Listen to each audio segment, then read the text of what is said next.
You look good. Hello, everyone. Welcome. We have our lovely guest here, RagePaintGames.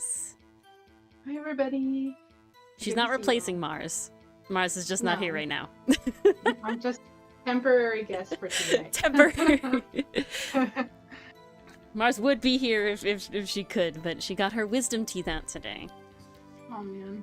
But they seem to have gone well. It Yeah, seems it went well. Everything's good, but she's just gonna take her time and relax. I have to turn this music down more. It'll be Mars 2.0. Yeah. Well, see, the chair is still there. It's not a replacement. It's not a replacement chair. We still will remember Mars. But yeah. That makes it sound like something happened to Mars. Something did happen, but she's coming back. It is in memory of Mars's wisdom teeth. The sacrifice was made. Yeah. I have to launch this. Keeps giving me ads on my background music. Let's fix that. Alright. Here we are. A little scuff. Is Canadian Lucifer here? But hello, guys. Ooh, so lovely news. For those who don't know, Art Fight is around the corner. We got like one more full week and a couple days, I think, is the math there. So we're gearing up. The teams happen on Sunday. And so I was Rage. Do you have any inklings of what the teams you want to be? You did, Allie. Welcome. No, I have no clue. Which one yet. I like to see the art and everything. Oh yeah, no. I was just trying to like see from that one little animation snippet they give as like the teaser of like, okay, out of the ones they gave for like the rank choice voting, basically, which ones could it be? Right now I'm thinking it's one of three group options. It's either Flora versus Fauna, Forest Nights versus City Lights, or Arctic versus Tropic. Those are what I'm thinking they're gonna be. Now, obviously, if you watch the like teaser animation for last year's that turned out to be Stardust and Seafoam, there's no way I could have guessed. So Yeah, I was gonna say I don't think I had a clue last year what was coming. Yeah, honestly. Granted, I also didn't see like the post like they made this year. They made that post of like here's like the options we're thinking about. Like, what are you guys excited about, right? But I don't remember that being a post the last year. Maybe I just missed it, or maybe they didn't do it. So, like, to me, last year's theme came out of nowhere. Yeah. But I loved it. It was a great theme. Last year, I think the voting definitely felt a little more hidden. I know they voted many years for what theme it is, but I also think Gotcha. The like way they did it this past year with like the like rank choice voting basically is new. I don't think they've done it that way before. So it was like an interesting little like I kind of like it because it reminds me of Ludum Dare. I don't know if you know what that is, but Ludum Dare Do not. It's a game jam that you have 3 days to make a game based on a theme that's released only the day of. But they do vote like they do sort of a ranking vote like they did in Art Fight this year. So you get somewhat prepared about what the themes are going to be, and you can kind of start to sort of brainstorm ideas, but you don't want to get too deep because you have no idea what theme you're going to get. So you get like 72 hours to make a game from start to finish. That's wild. I've heard of like the Halloween one. There's like a Halloween game contest that happens, but it doesn't it seems more just like make a horror themed game. It doesn't seem like super like here's a theme and you have like 3 days to do it. I'm trying to remember what it's called, but we really like the indie studio Investigrave. Their like first major game that like went pretty viral won the 2021 contest, I think it was. It was called Elevator Hitch. And we played that on stream. And it's very fun. It's like 2.5D. And they've come out with a bunch of... They had 2 games before that one. And they've come out with 3 games since... 4. They're coming out with their 4th game since that one. We've only played 3 of their games total. They're on our list. But the art's really fun. So, yeah, little indie games. They're all free on itch. But, you know, we always support because we love their stuff. They have so much merch now, too. Crazy stuff. But... Oh, Allie wants Forest Nights and City Lights. See, you feel like that one's more open to interpretation? Interesting. I think if I had to pick, I feel like I want Arctic versus Tropic. If, like, out of the 3 that I listed, I feel like I want that one more. Flora versus Fauna to me is really difficult because... Being a biologist, I'm like, I like both, but being an arborist, it's like, you gotta pick flora, don't you? So it really wouldn't matter what the aesthetic looks like. I mean, that's how I pick my teams every time anyway. You're an arborist? Yeah, I'm an arborist by trade. That's so cool. Yeah. So, yeah, being the tree lady, I do feel like I would have to be akin to flora, but if I pick Arctic or Tropic, right, both have trees. So I'm not betraying anything. But honestly, it literally could be anything. Because like I said, I was like looking at last year's to see if like, oh, that's something I could have guessed, right, from last year's little teaser. And I was like, not at all. So this is all out of my butt right now. This is all just whatever. Not really thinking... I saw a tree, I think, in the background of the little teaser. I was like, oh, that means something. It's a little Easter egg. The one little hidden hint. Yeah, exactly. Oh, I'm glad, Pastry Puff. Glad it worked. I'll have to remember to do it every time. I don't know, would you do a flora or fauna? I think it all really depends on, like, how the colors go. Because, I'm trying to think of the other... past teams that are like kind of less clear, but I'm blanking on any that I actually feel were like less clear. Wither and Bloom feel pretty straightforward. I don't even know. Let me look at all the past teams now to try and... I wish I had been part of Wither and Bloom. I just loved the art they came up with for that year. Yeah, I wish I was part of Wither and Bloom too. I want to be part of that so bad. That's why I have to discover art right later. Out of all of the like teams that were options to vote on, I really want like it was like Crystal versus Fossil. Like I'm like, ooh, or I think it was Dragon versus Unicorn. Also like. Yeah, I got really excited about Crystal vs. Fossil. I'm a big dinosaur person, so I was like, yes, please, I would like to be Team Fossil. Great, I would totally be Crystal, and then we could fight each other for full points. Yes. Let's see our fight. Yeah, Wither Bloom, definitely a cool one. Steampunk, Cyberpunk, also very good one. Sugar Spice. Dream Nightmare, Coffee Tea. That's great. I wanted to be there for Coffee Tea. Coffee Tea, all the cafe vibes. So great. I'm assuming since you made tea before stream today. Yeah, it would have been a tea. Tea person. 100%. Yeah. Honestly, I can't, no matter what I do, get behind coffee. I've tried. And it's just, I think I'm just particularly sensitive because even if with tea, with black tea, if I steep it like just too long, it's like bitter and there's nothing I can do. So I think I just have like a bit of a sensitivity and coffee is just too much. I can't do it. I do a light hazelnut coffee and then instead of putting cream or sugar in it, I put 2 scoops of hot cocoa into it.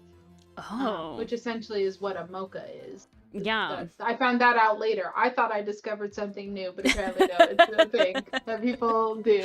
But it's new to me, so. And it's delicious. And since it's like a light coffee, I don't know, maybe you could handle it, but I also understand like love of tea versus coffee. There's very strong opinions from people I've discovered. I love the smell of coffee, right? Like I really want to like coffee in the sense of as like a flavor thing. You know, I can imagine it like when you watch something on like the Food Network and it's like, I know I don't like this food, like no matter what, but that looks delicious and I wish I could eat that. You know, that's where I'm at with coffee, where it's just like I don't have anything against it. It just very much is like every time has been like, nope, can't do it. Do you like coffee flavored things though, like a tiramisu cake? Because it's tiramisu is fine. It's definitely not something I would like seek out. Same with like coffee ice cream. They're like stuff I would eat, but if it's like on a menu, I'd never pick it. You know, I'd definitely pick something else. Gotcha. Makes sense. Yeah, but like the smell of coffee is fantastic. You know, the roasted coffee beans and everything. I could smell coffee all day. That smells great. It gets me every time I go to the grocery store and I pass the coffee out. I'm like, I'm just going to stand in the aisle for a little bit. Yeah, it's so good. I loved when, like, if you're, like, at a place where you're, like, smelling perfumes or candles or something and they give you, like, the coffee beans to, like, reset your smell. So you can smell more candles or stuff without having it like pile on top of each other. I'm like, yes, give me the coffee beans to smell. Mason says ice cream is sacred and should not be tainted by coffee. I'm kind of with you there. I'm not gonna lie. I love coffee, but I don't find it enjoyable in my ice cream. Yeah, again, it's one of those things where it's like, oh, sounds great. Sounds like it'd be super cool, but I can't do it. I'm definitely more ice cream. I lean caramel. I love caramel. I have this raspberry chocolate chip ice cream that I haven't found anything that trumps that flavor. Oh, that's so good. I love Baskin Robbins. They have gold medal ribbon, which is like caramel and chocolate and vanilla like swirl, and it's really good. The other one is Ben & Jerry's Americone Dream, which is like Stephen Colbert's like ice cream flavor of choice. And that one is also, it's like, there's no chocolate in that one, sadly, but it's like all caramel with waffle cone in it. Awesome. Awesome stuff. Funny enough, I built the Amazon page for that product many years ago. Really? Epic. Yeah. Oh. Love, I mean, you know, this was a friendship forged in fate, I guess, if we're gonna... You made the listing. I worked at an agency that, like, our whole point was to help, like, people get their products up on Amazon or Target, etc. And so, like, Baskin Robbins and Ben & Jerry's and Haagen-Dazs, like, I for some reason, I got all the ice cream brands. I've got also other brands, too, but I was like, why are you guys torturing me with all these ice cream brands? I just want to eat the ice cream while I make these pages. Yeah, really. And, oh my goodness. We also got Lego as a company too, which was fun. But now you want to build all the Lego. I tried to get them to give us samples. Like I was like, hey, it's a Lego. You want to send us some samples so we can like test and see the products so we can write better about it? Yeah. I gotta know. No, it didn't work. So sad. There was like something I like stumbled across on like a YouTube short. There was something and it was like Lego is having a thing where if you spend a certain amount of money on Lego, you get like a free gift. And the free gift was like a little library like bookshelf book nook set. And I was like, why? I just want that. I don't want to spend $100 on Lego to get this extra gift. I just want that. Please. No, I've only... The only bad thing about working on Lego pages is that they always made toys, like Lego sets, in preparation for movie launches and stuff. So I was seeing spoiler stuff. Oh no! So like I saw characters and things like that before the movie was out. So I was like, dang it, that's the one bad thing, I guess, about working on this is that the one rough bit. I mean, I don't know anything about the story. I just know that there's a character that looks like this now. Like I knew what the or like a org place. Yeah. Yeah. I knew the porgs were a thing okay. before anyone else knew that they were a thing. Well, you knew there was gonna be something cute then. Yeah, I think they do it every time, right? They gotta make they do something. Just like Pokemon always has their like Pikachu vibe. Pokemon. I didn't work at Lego. I worked for Lego. Yeah. There's a difference. There is certainly a difference. Yeah. It's still Lego involved, you know? Yeah, Lego involved. Lego involved. Lego adjacent. There you go. Lego adjacent. Perfect. That's what we're gonna use. But alright, I'm gonna talk about the art night thing. The yes. Pixel art in the room. I don't know, I was trying to make an elephant in the room joke. I don't think it worked. It is huge, the elephant. Not the I know that's not what you're referencing, a struck. But so cool thing that I wanted to introduce to Art Fight, and Rage has been helping me a little bit, like a little test stuff and coming up with her own Quest 2 to add. So we have cool stuff going on, and it's called the Art Nights. And I know people in my chat have definitely heard about it to an extent already, because I can't not talk about it. The pixel elephant in the room. There you go, Allie. That's what I wanted. But basically, it's a way to elevate your Art Fight, right? And so I saw last year somebody did like little, let me bring it up, little individual, you give them to yourself sort of achievements, because Art Fight does do achievements, but it's very few of them. They're very small. And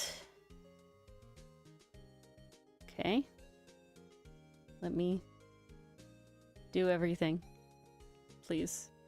Okay, we're just gonna put it here because it's not doing what I want. All right, you can kind of see it. I know what I can do. I don't know why I'm being dumb. I can copy paste it, and that'll work better.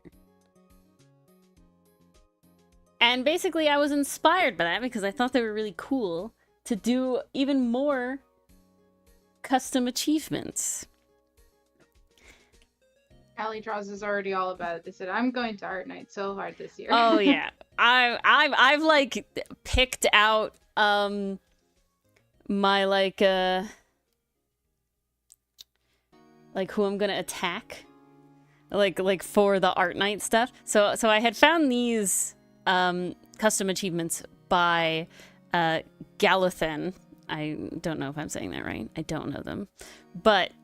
And there's a sniper, and it was like put a lot of effort into one attack. And then there was Bomber, which was attack characters, make an attack with 2 or more players in a single attack. Targeted 2 or more players in a single attack. And so I thought these were so cool. They have ones for both Stardust, like a Stardust version, and a Seafoam version. And honestly, one of my favorite parts about Art Fight is getting to like make the whole aesthetic a whole thing. That's the only reason I care about teams. I just want to know what's gonna look cool with the cool pixel art everybody makes, because I love pixel art. I've never really done pixel art. Have you done pixel art, Rage? I haven't really dabbled before. A few times, but like one time I did the Secret Santa thing that was you're supposed to only do pixel art. And that's like the one time I really, really got into it, but not too much experience. Yeah, I have definitely like done it before, but not really to the extent that I'm attempting now. And so this is what I came up with. This is the Art Night like questing icon. And it's not colored in the way it's going to be colored, because I do want to color it based on everybody's teams. So what the teams will be, it'll have colors based on that, because like I said, I love the aesthetic. That's my whole vibe. So they will have whatever colors they will be. But it'll basically be, you can add this little icon to your profile with ideally a link to the website. You can have the website. Let's make sure I did this right. Let's make sure the commands work. But basically, there's a website, and it has all of the little quests that you can do and you can come to. And you can make one attack count for multiple, right? So I'm not gonna be like, oh, it needs to be a specific attack for every single one, because otherwise that's a lot of attacks, and I'm not trying to burn anybody out here. So you could do even less attacks if you play your cards right. And there's a website, and you can look at the website. Let's make this work. Hold on. We're gonna come here, and I'm gonna add rage to this one. Hold on. There you are. Move you behind things.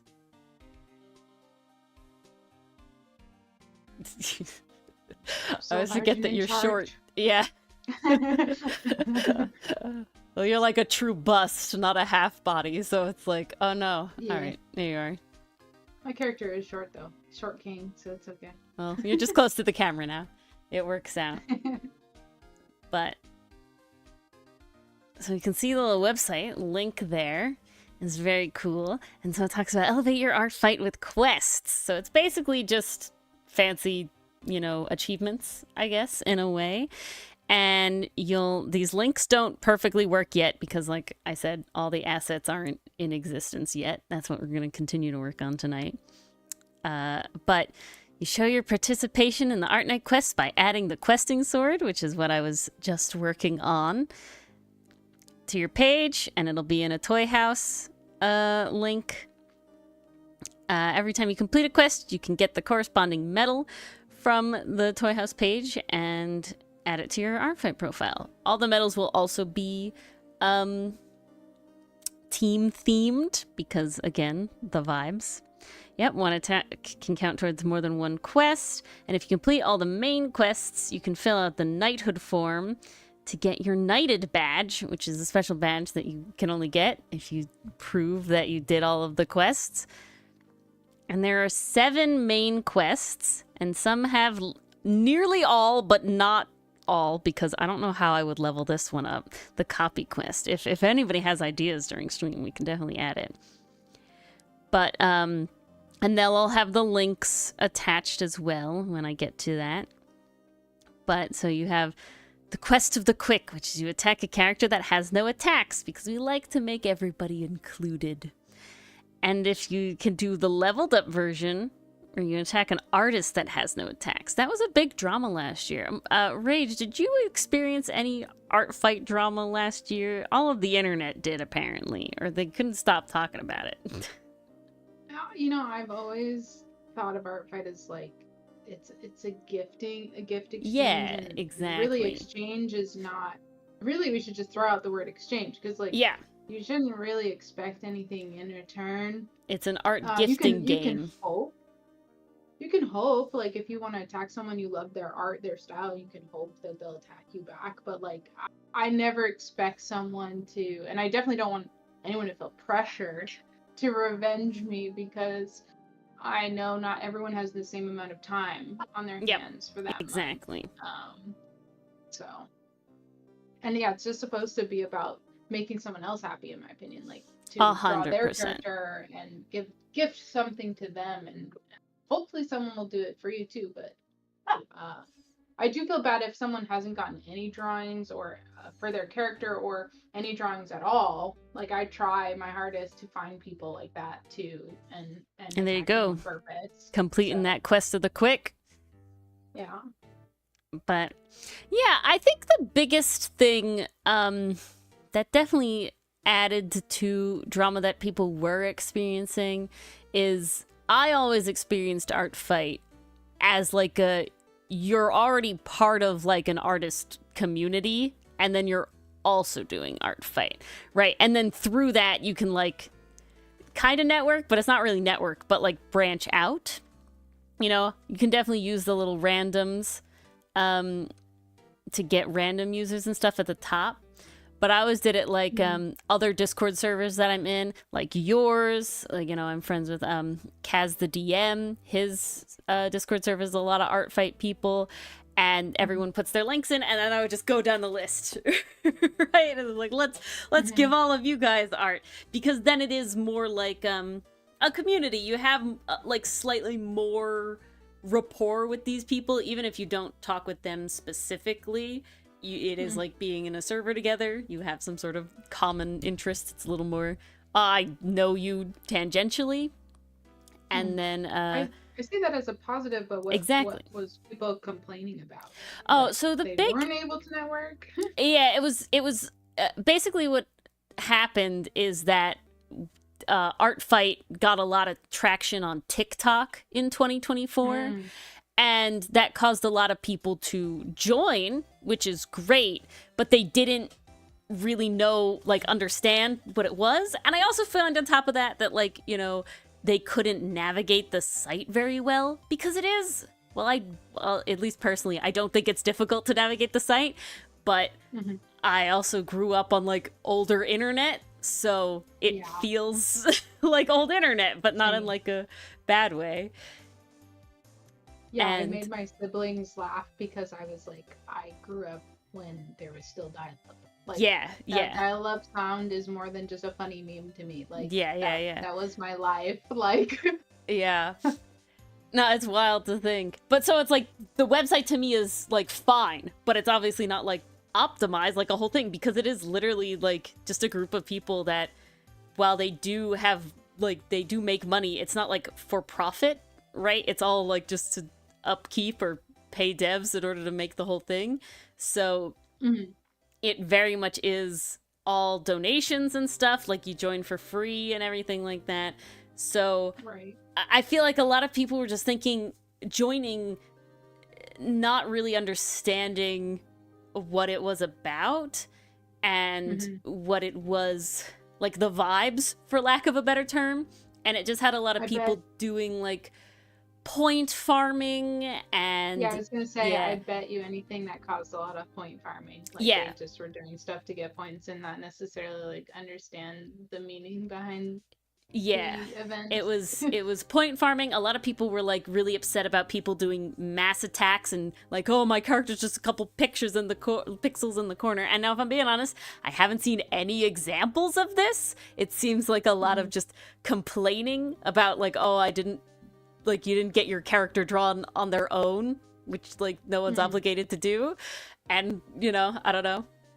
And then on top of it... fun. Like, I was in a mass attack, and everybody was, you know, tiny little chibi little characters in it.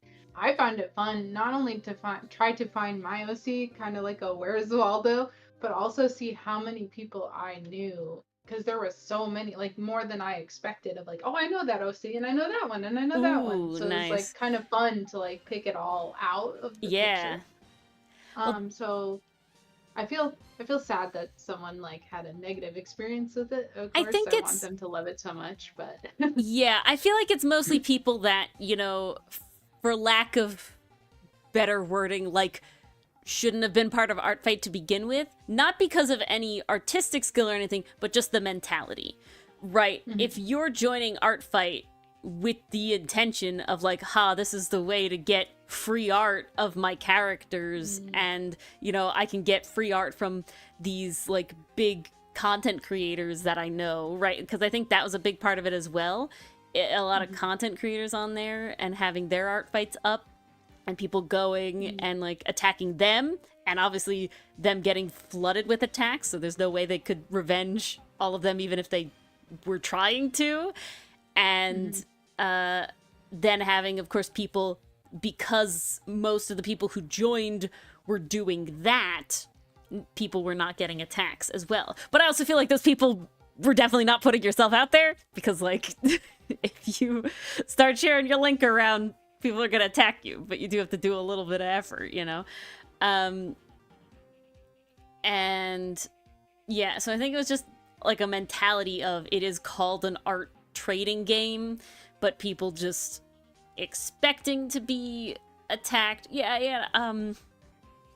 privileged, not the word I want, but like, you know, just expecting to be attacked, expecting to get art from like these big creators. And then a lot of people had a problem with, a lot of people weren't like thanking them for the attacks, right? Like if you attack somebody, whether you get a revenge or not, it's just courtesy to be like, oh, thank you so much, and the like comment below as like an acknowledgement. And people weren't doing that. Like, I love seeing people's reactions too. Like, yeah. So if I don't get a message, I'm like, oh, did they even see it? I hope they saw it. Like, yeah, no. I like, totally I feel get worried with the that's like a big courtesy thing to me. It's like, no, I'm not respecting revenge, but I expect like a keyboard smash. That's it. Like, I don't even need like you can just comment and go bloop and continue on. And I'm like, nice, good, we did it, we succeeded.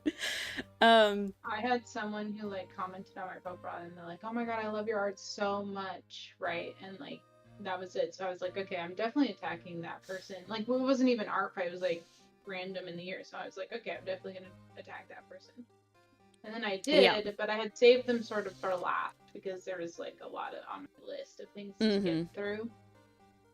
But I squeezed it in the last minute, and I heard nothing. They like disappeared off the face of the earth and didn't come back for like over a year or more. And I was like, "Did you see it?" Like, yeah. I made you some art because you said you love my art.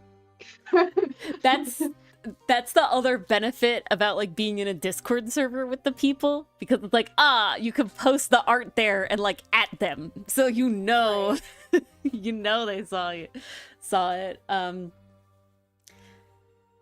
But yeah, the tags, Mason brings up the tags. I had always had tags on the characters. Apparently there's a better way to search tags now. They updated it. I always had like, you could click on a tag and it would like go to other people with that tag. So yeah, that's a way definitely, Mason, to try and get people to attack. But yeah, I honestly completely and utterly mainly recommend like being in servers with other people. I mean, like being in our server is definitely gonna help you, Mason. But like if you want to join Rages, there's definitely people over there that are doing art fight. And God, some of them over there do tons of attacks. Oh my lord. Jam last year? Jam? Oh, Jam? I can't even. I don't even understand how Jam made as many. It was like over 100. It was so many. I don't understand how. It was like, what do you do? That's all they were doing. Yeah. It was insane. And, gosh, I was gonna say something, but I'm like blanked for a hot minute. Oh, about the tags. Yeah. If you have a character, especially if you have a character that's like sort of based in a fandom, you definitely should tag it, because if people love that fandom, they might specifically search for that tag, wanting to draw characters of that fandom, and you may get stuff that way. I even thought about one year, maybe I should tag all my stuff with like RagePaintGames so people can search, because you can't search for users. You can like, put their name in the top or whatever. You could try you that way. you can take a guess. But there's no like really good way to search for people, so I thought about, well, what if I just like tagged all my stuff with my name, and then maybe people could find me that way. Yeah. That's not a bad idea. I definitely am sort of like the big proponent of just, you go and then I click on somebody's name and I'll attack them, and it's like, oh, who did you attack? Right. And then it's like, oh, maybe, or who do you follow? And I'll like go down like a rabbit hole that way, sort of thing. I do like doing that. That's my way to do it. I think we might have talked about this last year too, but like maybe it's changed since last year. Like, what's your tactic for finding art that, other than like obviously searching the community? I guess what's the order of operations for you on finding art you want to attack? So I think the biggest thing, I definitely start with like, I have the people that I follow, which are people from servers that I've like collected the links for over time, or as people here in this community have joined us and they have art fights, they're on like the list there. But I'll also do like I liked doing, so a lot of my characters are based on animals, right? But they can be very specific animals. So like I have Sinnet the bamboo shark, and so he has a tag bamboo shark, and I can search that tag, and I found there were 2 other bamboo sharks, and I was like, okay, this is cool, you know, let's do this. Same with this year I have one set up.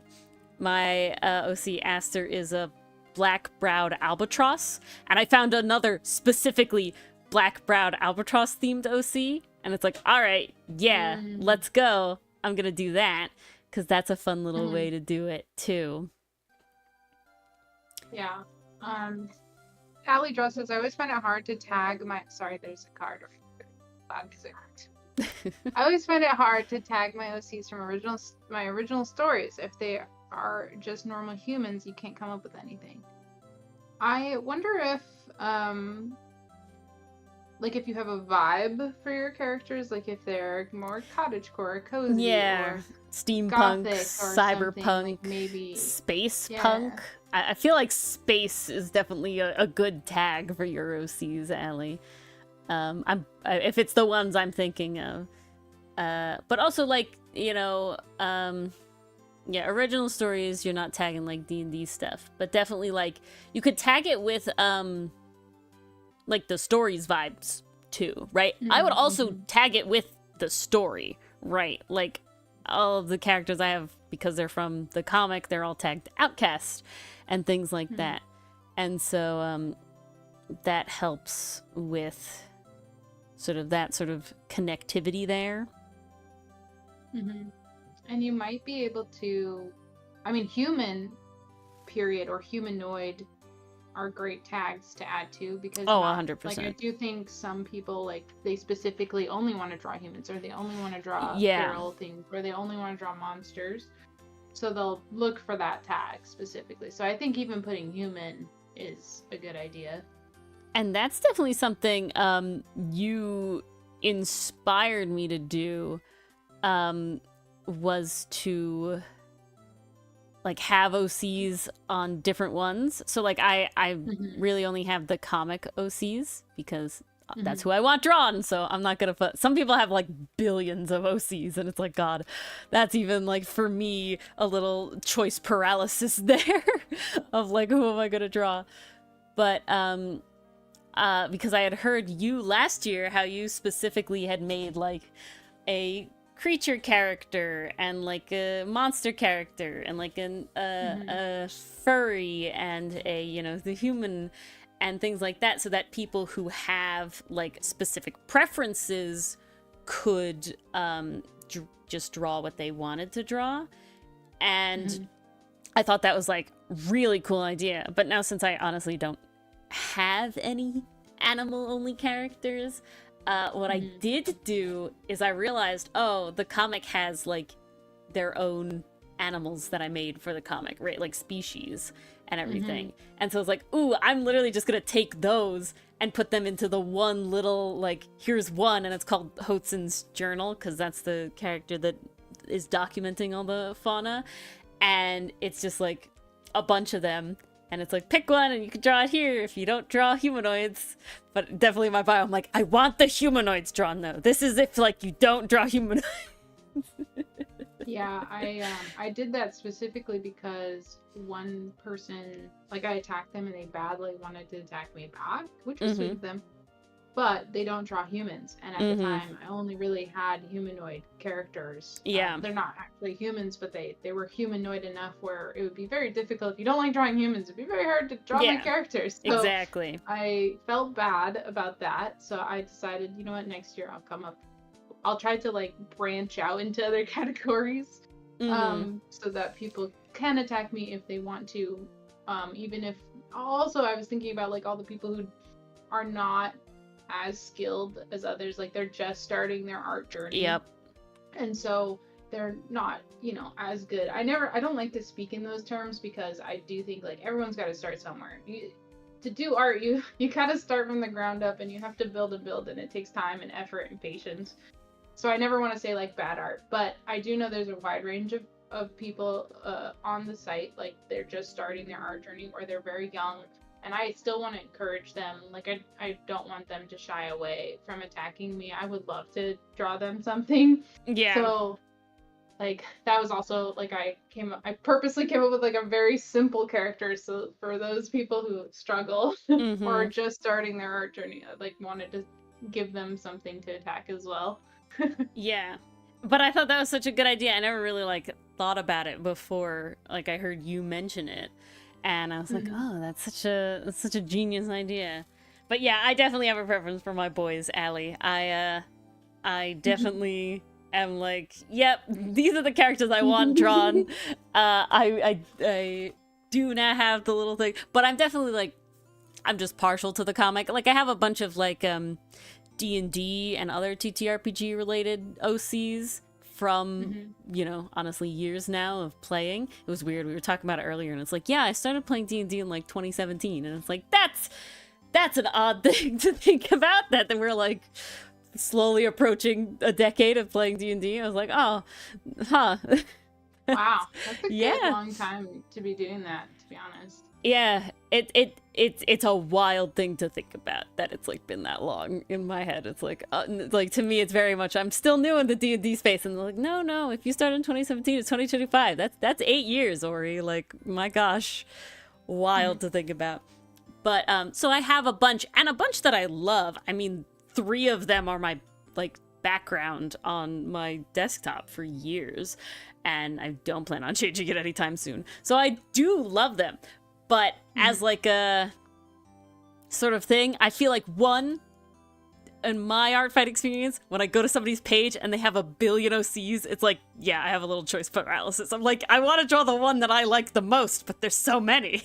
How do I even like go about figuring, like, now I have to spend time like going through them, like being like, oh my god, which aesthetic do I like the most? How do I choose? So there's a part of me when it's like, yeah, somebody only has like 5 characters. It's like, great, I can very easily pick a favorite. Except I'm like the opposite. I'm like, I want the profile to have 100 characters. Yeah. I like to be spoiled for choice. I have such a vibe that I like a preference personally, and so it's just like very much I want to make sure that the one I pick is my favorite, because I want to have the most fun drawing it, because that's the whole point, you know, you having fun drawing other people's things. And so having it be like, oh no, but do I like the bear girl or the dog boy? This is so hard to choose. And I will say, some of the people in my chat community that are doing our fight this year have really, with only a few OCs, really made it difficult to choose. Oh yeah, I find sometimes that I'm like, oh my gosh, I want to draw all of them. Yeah. Like Jam, actually, last year I did a mass attack in a way, but only against Jam, because I just simply couldn't choose between the characters. Like, I love way too many of them, and they have so many characters. Yeah, I think they're really getting close to like the limit level, like I think there's a limit, and because I was on somebody's account, I can't for the life of me remember like who it was, but I found, you know, on one art fight profile, they had so many OCs that they actually had to have like the last one was just like, and all the other ones that couldn't fit here, and I was like, what? Like, they had a toy house for like all of the other ones that like for all my other OCs couldn't have profiles on art fight of, and I was just like, oh my lord, like I can't even imagine making that many OCs. I think I had that problem. Yeah, I feel like I get so emotionally involved with my character. 100%. And it has to be like really connected to me in return. And if I don't feel like it represents me enough, it just doesn't make the cut. So I only have like 5 characters. No, that's exactly how I feel about it. I'm definitely like, I want the characters to be, you know, characters that I really care about. And so that's why the Outcast OCs are the best, because it's like, it's my comic. Of course I have to love them a lot. And it works out that way. Yeah, it's definitely like, if I'm gonna...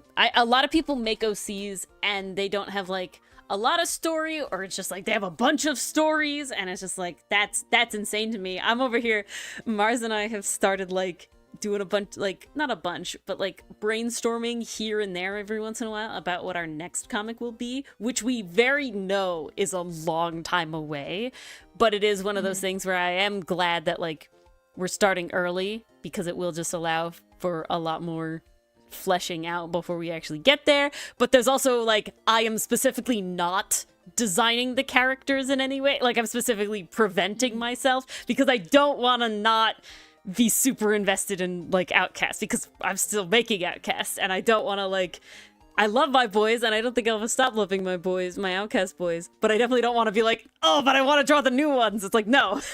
They have to wait. There is if this for you and everybody else too, if they haven't noticed, some people put like stars or some sort of symbol next to their character's name to signify this is the character I want the art the most of, and versus this character. Like, they kind of rank their characters in a way to tell you which ones they really badly want art for. So it's something to watch out for.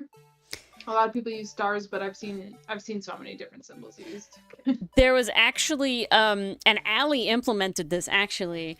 I had watched a YouTube video of some artists and, you know, getting ready for their art fight, and they talked about how they have the icon have a different, like, frame. The thumbnail have a different frame, and the frames... characters with the same frames are from the same story, right? Yeah, so I like that idea. Yeah, and I was like, that's a great idea. I don't have that problem, but you know, when the next comic comes out in 10 years, then I will do that. Yeah, then you will. Then you'll want to do that. Yeah, exactly. I want to show Allie's off, because Allie did it and it looks really nice. There is a level of like, to me, Art Fight is so much about aesthetics, and so having like the characters look really cute and aesthetic is like definitely a big part of my enjoyment of Art Fight. But yeah, so this is what Allie did. These two characters are from the same story, my loves. Ooh, yes, and then these two are D&D related characters. They just started playing this one, and this is the backup, the cat one. But they're both lovely. You're great. And so, yeah, I just like a really nice, simple way to be like, oh, these characters are associated with each other somehow, or they're from like the same thing. And it really, really works. Hello, Canadian Lucifer. Welcome. But yeah, I think that's so cool. I mean, I really enjoyed, I finally updated, Avrit, the character you attacked from me last year, Rage, his profile, because it was so old. I love his new profile. It looks so good. He's great. He's great. But I will say, getting to look at like just the solid colors in a row, like I'm just like, ooh, they look so aesthetic. Just the thumbnails. Oh yeah, the thumbnails look great. Yeah. Bye, Struck. I love it, and I really badly want to do this one of these days, but I like never have enough time. Yeah, but I want to make animated icons for all my characters. I love it when I come to someone's profile and I see all the little characters moving, like sticking their tongue out or blinking or swashing, like moving their hair. Like, I'm like, dude, I want that. That's like, that's so cute. That's it really epic. Brings them to life. That's insane. My goodness. But I'm like, the level of, like, yes, blinking animations are easy. You could do that, no problem. But like some of the things I've seen people do, I'm like, I adore this. I want to do this. They feel so alive, right? Like, it's like, oh, like these characters are really, really, they feel alive. Thank you, Allie. I like yours too, Allie. I'm very excited to attack. I'm raring to go. I had a like mild dilemma. So Art Fight, obviously, you can't start any art that is you drawing other people's art for attacks until July 1st when it starts, right? So you can't do anything else. Before that, you have only the month to do it. But we've been playing Ace Attorney, and that's a big part of our stream community now is Ace Attorney. I mean, it has been for a while, but we're like, I've become an Ace Attorney girly, which is not something I ever thought I would say, but I think as like a character, Phoenix Wright, I have drawn fan art of, in a sense, more than any other character ever, which is a wild thing in my head to say, but it's very true. And like the ship, right, whereas Narumitsu, they have Narumitsu Day is July 3rd. And I'm like, damn it. July, it's gonna be an art fight. I'm not gonna have time for Narumitsu Day. And I'm like, or Narumitsu Week. And I'm like, oh no, I wanted to do art. I missed it because there's also one in March. It's March 7th because the dates can flip. And I'm like, oh, we missed it in March. I wanted to really do it for July. And then I sort of had like a moment where I was like, there's nothing stopping you from doing the Narumitsu art before Narumitsu Day. I was like so stressed. I was like, no, I was like, you have a whole week of vacation, Ori. Why are you like, just do it then. There's nothing stopping you from that. And it's like, you're right. So yeah, I was glad to have that epiphany that I could do both, but it was very like, I was stressed. I was like, no, how am I gonna do this? And then it all worked itself out. Because honestly, there's nothing but art fight when it's July. I know. My whole life is art fight. I tell my husband, like, you're not gonna see me for a month. Yeah. I live, eat, breathe art fight. That's how you gotta do it. There's no other way. Yeah. I don't know if I'll be able to dedicate that much time this year to art fight, sadly. I focus on too many things on my site, but yeah, I'm gonna try to squeeze some in. I hope to be able to do pretty well again. I hope to be able to be about what I did last year, which is where it was like, all right, certain things I still had to do, but other stuff could go on the back burner for that 1 month and I'll like catch up later. But it's like, I wanted to do it. I think it was 29 attacks last year, so nearly one a day. And I'm pretty happy with that amount. You know, like I'm pretty like, that's a good, I feel good at that level. Yeah, so much just a little time, indeed. I think I had done like 19 or 20 the first year, and so my goal was like, I gotta beat myself from last year. Like I have to do more than last year, and I did, like, but not by much, like 22 or something. I can't remember what the numbers were, but I managed my goal. So yeah, I jumped a lot. The first year, yeah, I only did 11 attacks the first year. And then I did 29 last year. And honestly, and they were like way higher quality too. Like my first year in 2023, I only did the straight on like busts because they're easy. And I feel like that definitely helps me. Allie, I think, had asked, or maybe somebody else had asked, like, how do you avoid burnout during art fight?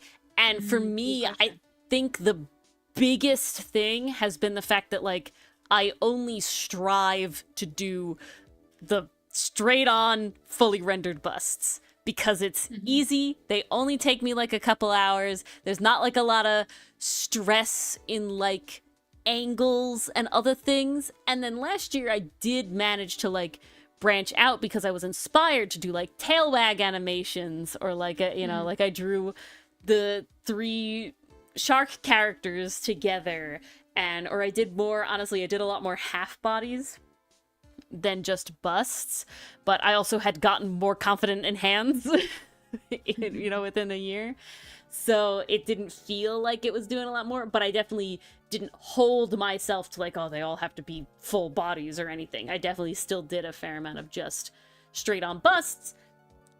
And I think that really helps. Did you have anything to like stop burnout that you do? I tried to mix things up on what kind of attacks I was doing. Like I experienced extreme burnout the first year when I was trying to keep up with all my revenges. And Mm. so I made it a point to myself of like, yes, I would like to get to everybody like that attacks me because I would like to do that for them, but I'm not going to pressure myself to do it. If that day I don't feel like doing a revenge, I'll go seek out a new person to attack, or you know, go to my bookmarks, do something that I really wanted to do before Art Fight even showed up, and I bookmarked something, like do something I want to do. Yeah. And I kind of put off revenges until a little later. So I didn't get to quite all of them. I think I only missed like 2 though. So I still did pretty good, but I was like, this year we're not going to force ourselves to attack everyone who attacks me. It's just not possible. Yeah, I think that's another big thing about Art Fight, right? Is like all of them sort of lead back to you should do Art Fight for you. Right. If you get joy out of drawing other people's characters, right? If you get joy about being able to, I know a lot of people do Art Fight, and they treat it a lot more like experimentally, like doing art experiment stuff wise. And I think that's a great way to approach it because, you know, like you said, mixing it up, it allows you to really just have the variety if that's what, you know, makes you not burn out. You want to be able to have that. And so I think it really is find what works for you. I also find, and this is more of like a how Art Fight works than necessarily like a burnout specific problem, but for me, I've attempted a bunch of like Inktober's and even more like Inktober themed, you know, like Inktober type month challenges like Mermaid or other things. And I have only ever successfully completed one out of all of these. Once. Well, once did I do more it. Than me. Yeah. I've gotten close. The last week is always a killer. I get the first 3 weeks, and then the 4th week is like, I'm done. I can't, like, day 24 or something, like, always just ends me. And it's just, you can see it in every single time. And I find that, but, like, with Art Fight, like I said, I did 29 very easily. And I never felt like a problem. And I think the big thing for me is, with the like month-long challenges, they're a lot more rigid, I guess, for lack of a better term. They have a theme, they have a prompt list, right? And I definitely feel obligated to do that because that's part of the fun, that's part of the challenge, is to do that. But sometimes you're just not inspired, or sometimes it's just like I guess I also feel more, even if I try to do like it's gonna be like doodles for Inktober every time. Like, we're not doing anything. That too, Canadian Lucifer. But see, then to me, that makes it worse, I guess. I don't know. With Art Fight, it's very like, if it's a bust, I can bang one of those out in like 3 hours. One of like it's just the straight on bust, full color. Probably like 3 hours. I can do pretty well.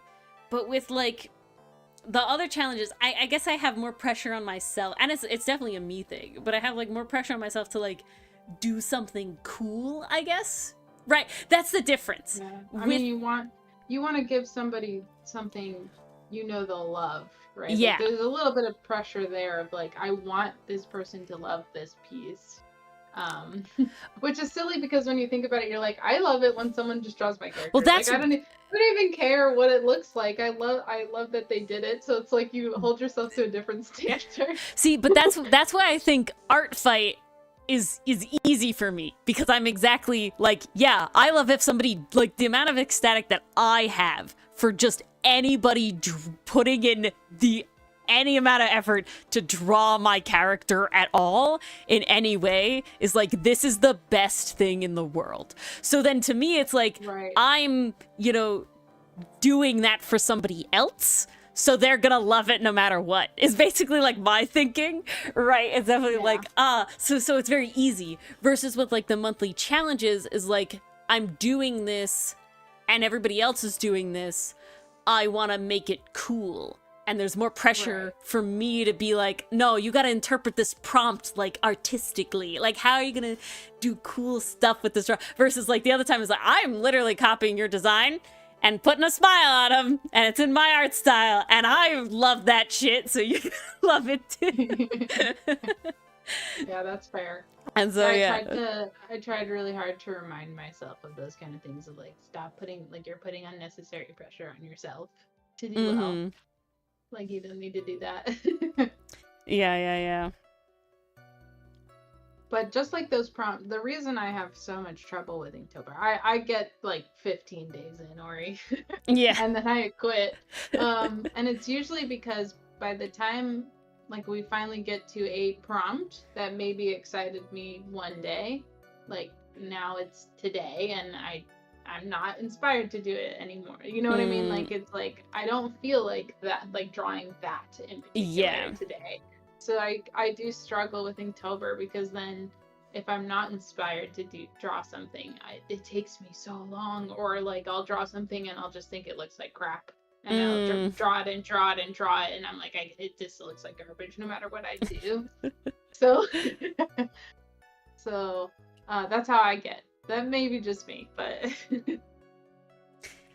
no, I think that has to do with it, because I also, like, you know, Canadian Lucifer said, like, oh, but you can prep those drawings early, and it's like, true. But then I have to want to do that specifically the whole time. Right.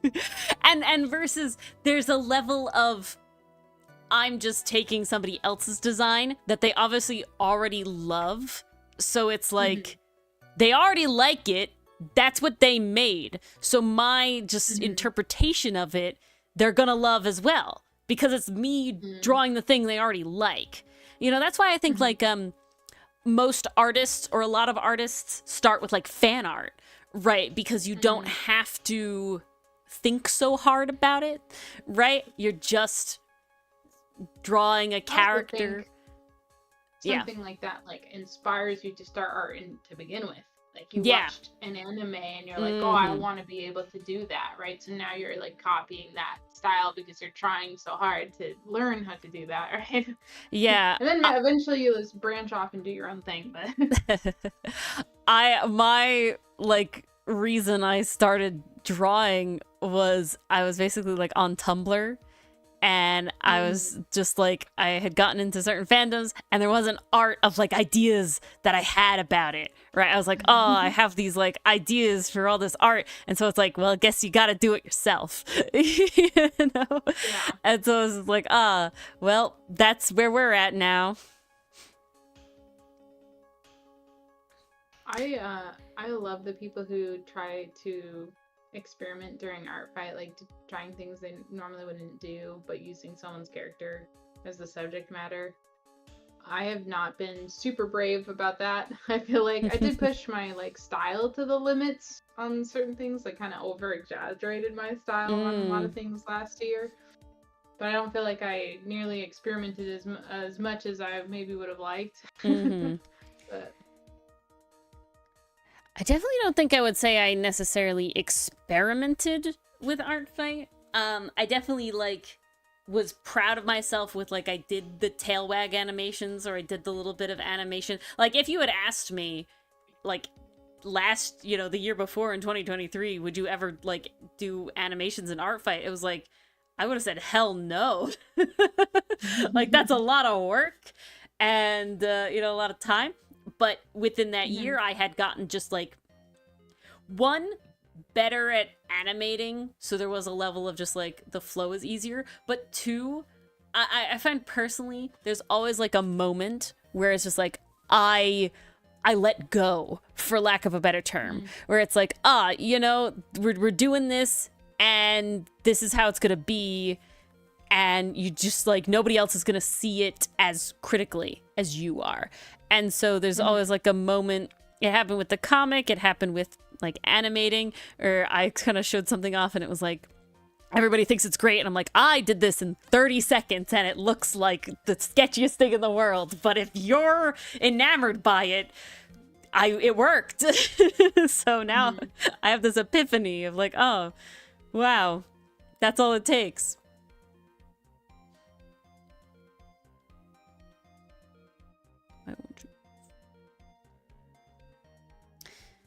it's always you're always gonna see it, and even to other artists. Like I really want to push that idea that like even other artists are not going to be as critical as your work as you are, like no matter what. Oh yeah, I've said that so many times of like, you are going to be your own worst critic. And I think I call this sort of the artist curse of we never like our old art. And even if we just drew it like last week, we tend to not like our own art. And the reason is because we are constantly looking to improve and are improving. Like every drawing that we're doing, it is helping us to improve. So that is why typically artists do not love their old drawings. So they look at it, they just cringe.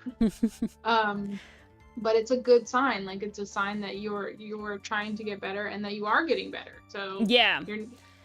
But you also have to remind yourself not to be too critical on yourself when you're doing that stuff, because like you said, you're gonna see those flaws, those mistakes you made while making the drawing, but other people aren't going to see them.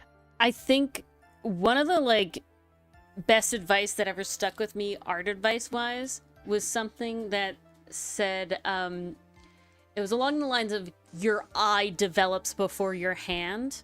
And so it was the idea of that in order to like even improve in your art, you have to know what to look for first, right? So you're gonna realize all the mistakes that you've made before you can go about fixing them. So it's like when you have those moments of like, oh, it feels like my art has regressed, like I'm drawing worse now. It's not that you're drawing worse, it's that you've hit the level of mentally you know what problems to look for now. And now you can go about actually fixing them in your pieces and avoiding them and improving that way. So I thought that was a very like apropos thing. I was like, oh, that makes so much sense. Although I do find that some days I just have bad art days. Yeah, so, no, there's definitely some days you have bad art days, and then other days it's like I'm a god at art. Why, like today, the gods have blessed me. I like did something, and I'm always envious. I really want to like develop a chibi art style, to do like chibis, because people draw such cute stuff and it's obviously very merchandisable, but like I have to wrestle with myself about how I like to do my regular style and how to like what to keep and what to leave behind with chibis. And I was like, I did a really goofy doodle of another streamer avatar wearing a beret because he wore a beret in real life, and it was a whole joke. And I did like a literally 20-minute doodle, and I'm like, this is some of the best shit I've ever drawn. This is insane. 20 minutes and it looks amazing, and it's the best chibi. And I'm like, yeah, I'll never be able to do that again. Today I was just blessed. And yeah, I tried to do, again, same character, slightly different thing going on, but still a chibi. And I'm like, yep, this is not the same person that drew that one. I don't know. I was blessed for this one singular meme chibi style thing, and I nothing else. You know, in webcomics too, or manga, I kind of love it when they have a moment where they suddenly all the characters are chibi to like make over exaggerated expressions or something. Yeah. I don't know if you've read like Solo Leveling. I haven't, but my husband has, and he told me you have, like, we watched the anime because it came out and he really badly wanted to watch it because he had read the webcomic. So he's like, wait, you have to watch this. And then he was like, you know, they kind of miss some of the charm from the comic, because the comic, like all his little summons get little chibi characters and funny faces in the background. So like you use that humor, because the anime is like super serious. There's not a lot of humor in it. And he's like, I kind of miss it. Like I miss that little bit of what is it, like comedy relief in the comic. So I think if you can figure it out. I feel like it'd be a great tool for you in your comics too. I really like it. I mean, that's one of the things I love about the original like animated Teen Titans is exactly that. They have those moments where it kind of zooms out and it's like chibi characters. Or you know, a lot of things do that, and it's really, really nice. I basically, every time that like I like have a drive for it, it's always inspired by like something specifically. My recent one is I saw someone do, and my chat will know, I saw someone draw, they made a little thing, and it's Ace Attorney characters, Miles Edgeworth, Francisco Von Karma wearing sunglasses in his convertible, and then Detective Gumshoe is in the back, like, throwing confetti. And I'm like, I need this as a sticker so bad. I'm really upset this artist does not sell this as a sticker because I need this, like, so badly as a sticker. And then I had an idea to do, like, a partner one. And I'm like, oh, but I'd have to do a chibi style. And I'm not... any simplified style, I personally kind of have a hang-up with, just in the sense of, like... One of my personal prides in my art is the fact that the characters do have different face shapes and different eye shapes and different, like, you know, stuff like that. I have, like, specifically gone about when designing the different characters, being like, I don't want them to have all just, like, the normal, like, one face shape and everything, but still be in my style. I love that. And so, but then going into chibi, it's like, you gotta throw that out the window. And it's like, how do I do both? Maybe you could still do like let's say one has more of a square head versus one has like a more oval head. Like I still think you could translate that. Yeah. Just way more simplified, right? I think that's the big thing. Have it down. Have to like exaggerate it and simplify it. Like I think that's sort of the two ways, going from, all right, you have this style and it's everything like here, to like, all right, now we've got to push the levels and make it like one way or the other way. Yeah, I don't know. It's always one of those things where I see so many simplified art styles. I'm just like, oh, these are great. Or I want to be able to like doodle better, if that makes any sense. Like I want to be able to just have little like goofy memes and sketches and stuff very quickly. But if I'm trying to draw on like my art style, obviously it'll take longer just because there's more involvement with it. And so I'm just like, I want to be able to have like little goofy doodles like I see other artists do. And I get hung up on myself. I'm right with you that like I also can't like draw chibi. And I also noticed like all my characters get way too much detail on them. Especially when I was doing like Gartic Phone. And you're timed and you're trying to get every detail of your character in. I was like, I have to simplify this somehow, or just make a simpler character. Which is why like Shinko exists today. And that was me like forcing myself to try to not make an overly complicated character. But there are still like, I still look at certain parts of his design and I'm like, yeah, you could see that I was struggling to not put details here. I think what's like, so when I first started playing Gartic Phone, even on like my personal streams, it was like, oh, I'm like, I feel like I don't know how to art now, drawing on Gartic Phone. It was very like, oh, where did all of my like artistic knowledge go? I feel like, so everybody else is doing all this great stuff, and then I'm over here like, I want to just draw stick figures. How do people do it? But after being on like a bunch of your streams and definitely like pushing and seeing like there's like a technique, right, to do that style of work. The last two that I did with you for like Frankenmon, I was like, wow, like I actually feel like this showcases the level of artistic skill that I have. Like this is like, no, yeah, this person draws outside of Gartic Phone. You could tell. I think that's also because of, well, a lot of my stuff isn't timed. I mean, sometimes I do put like limits of like, you guys have an hour to do this, right? Yeah. But I think part of it is that you're not rushed too terribly. But also, I tried to make the game modes kind of fun and simple too. I mean, not all of them are simple. Like some of our Pokemon Fusion stuff is Yeah. quite intense, but I think people just have fun with it, and it sort of makes you forget that you're trying so hard to draw Yeah, that nice. too. But I also think it's just like there really is like a technique to it, right? To drawing that way, that you just don't have, because it's like, there's specific things to Gartic too. Yeah, exactly.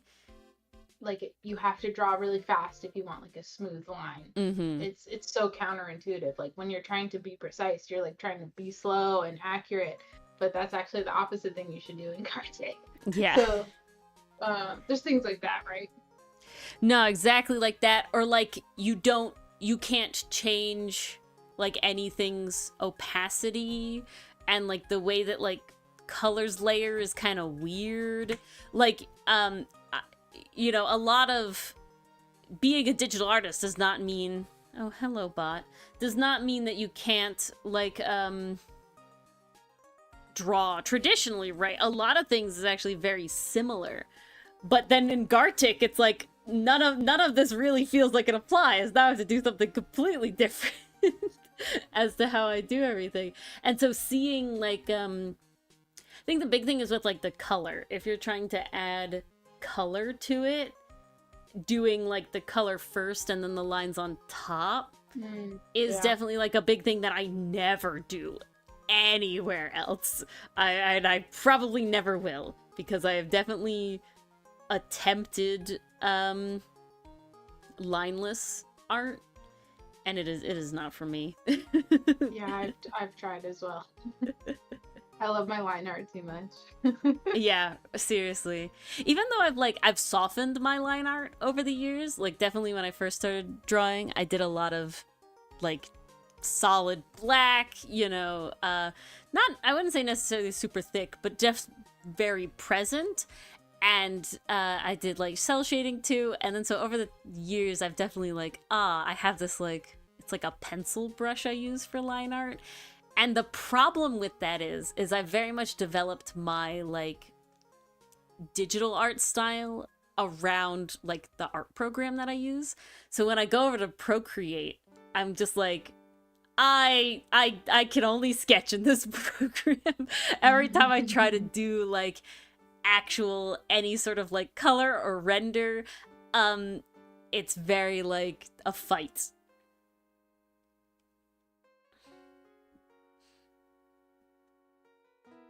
I did, the one time I like did lineless that actually came out good was in Procreate, because of this factor. It was like, I can't do it the normal way I want to do it, so maybe this way will be easier. And I don't dislike the piece, but there's definitely a level of like, I could have done it better if I did it my way. This doesn't showcase my abilities as much as it could. Yeah, and I had to learn how to like blend colors in Gartic. Yeah. Because that is not an easy thing to do at all. No, not at all.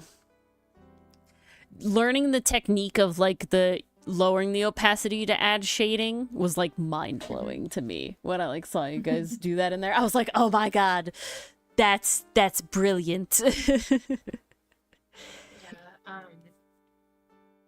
The trick with blending colors is you definitely have to use the opacity. You put down your first color that you want, and then you put down the second color, and then with the second color you lower the opacity and kind of go over the first, and then you color pick what comes up there, and then you start layering with opacity, and over where the two colors meet, you just kind of keep doing it over and over again. I see. All right. And it is a process, but it does look cool in the end. Like, it's sort of worth the process at the end. The ordeal. Yeah. But it's definitely not something that's easy by far. Like, they could have made it a lot better, I think. Yeah. Gartic definitely feels like if I was trying to do something in, like, MS Paint, you know? Like, it definitely feels like, And it's because, like, us real artists are trying to use it to make amazing art instead of, like, its intended purpose was just to do very quick, silly drawing games with people Yeah. that don't know how to draw. Exactly. You're making me hungry, Allie. Wait, what did Allie Sloppy make? Joes. Ooh, I haven't had a sloppy Joe in years. I honestly Possibly think, decades at yeah, this point. I think the last time I had a Sloppy Joe was in middle school home ec.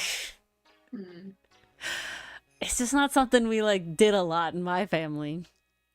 My dad makes really good burgers, so we do that more. We did it quite a lot because it's, like, you know, canned food, so it's easy to, like, have it around. And if you're like, oh, we forgot to go to the grocery store, what canned food do we have? Like, oh, we got Sloppy Joes. Like, yeah.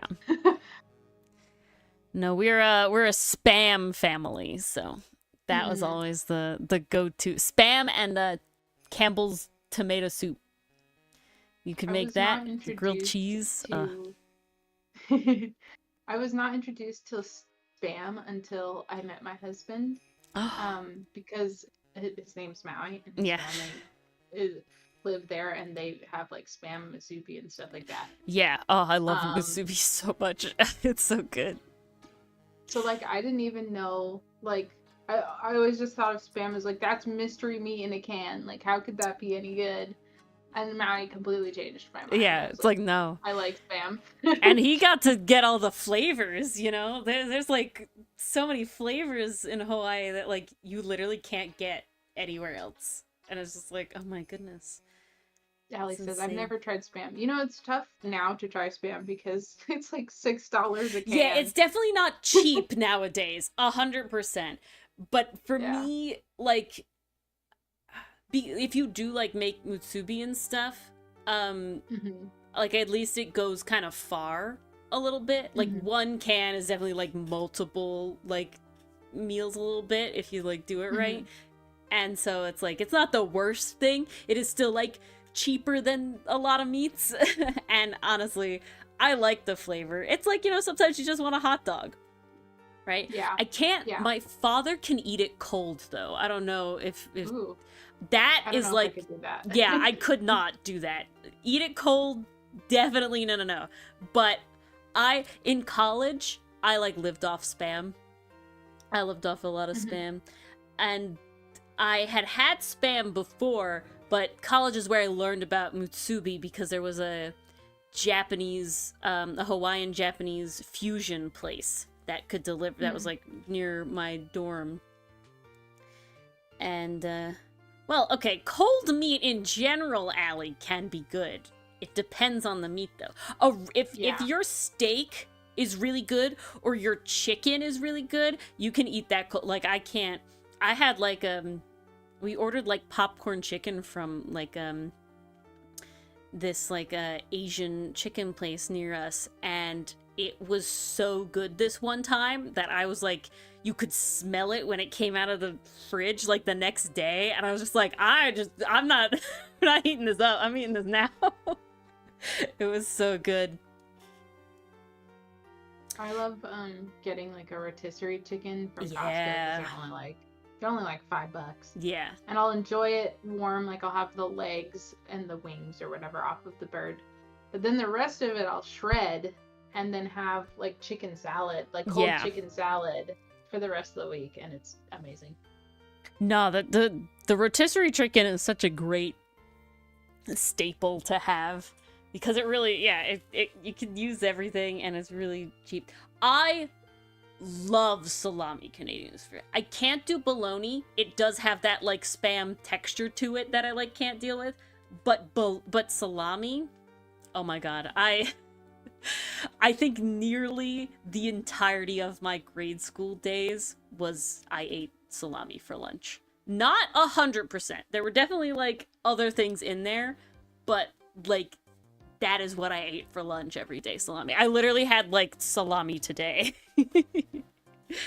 I love salami. Yeah, my favorite sandwich is, like, spicy Italian sub with, like, salami and I think they do, like, pepperoni or something similar, and then, like, ham, or also God, I'm forgetting the name of that, cold cut, but I love anytime there's like I go to a sandwich place and there's an Italian sub on the menu, I'm like that's the one I'm That's getting. what I want.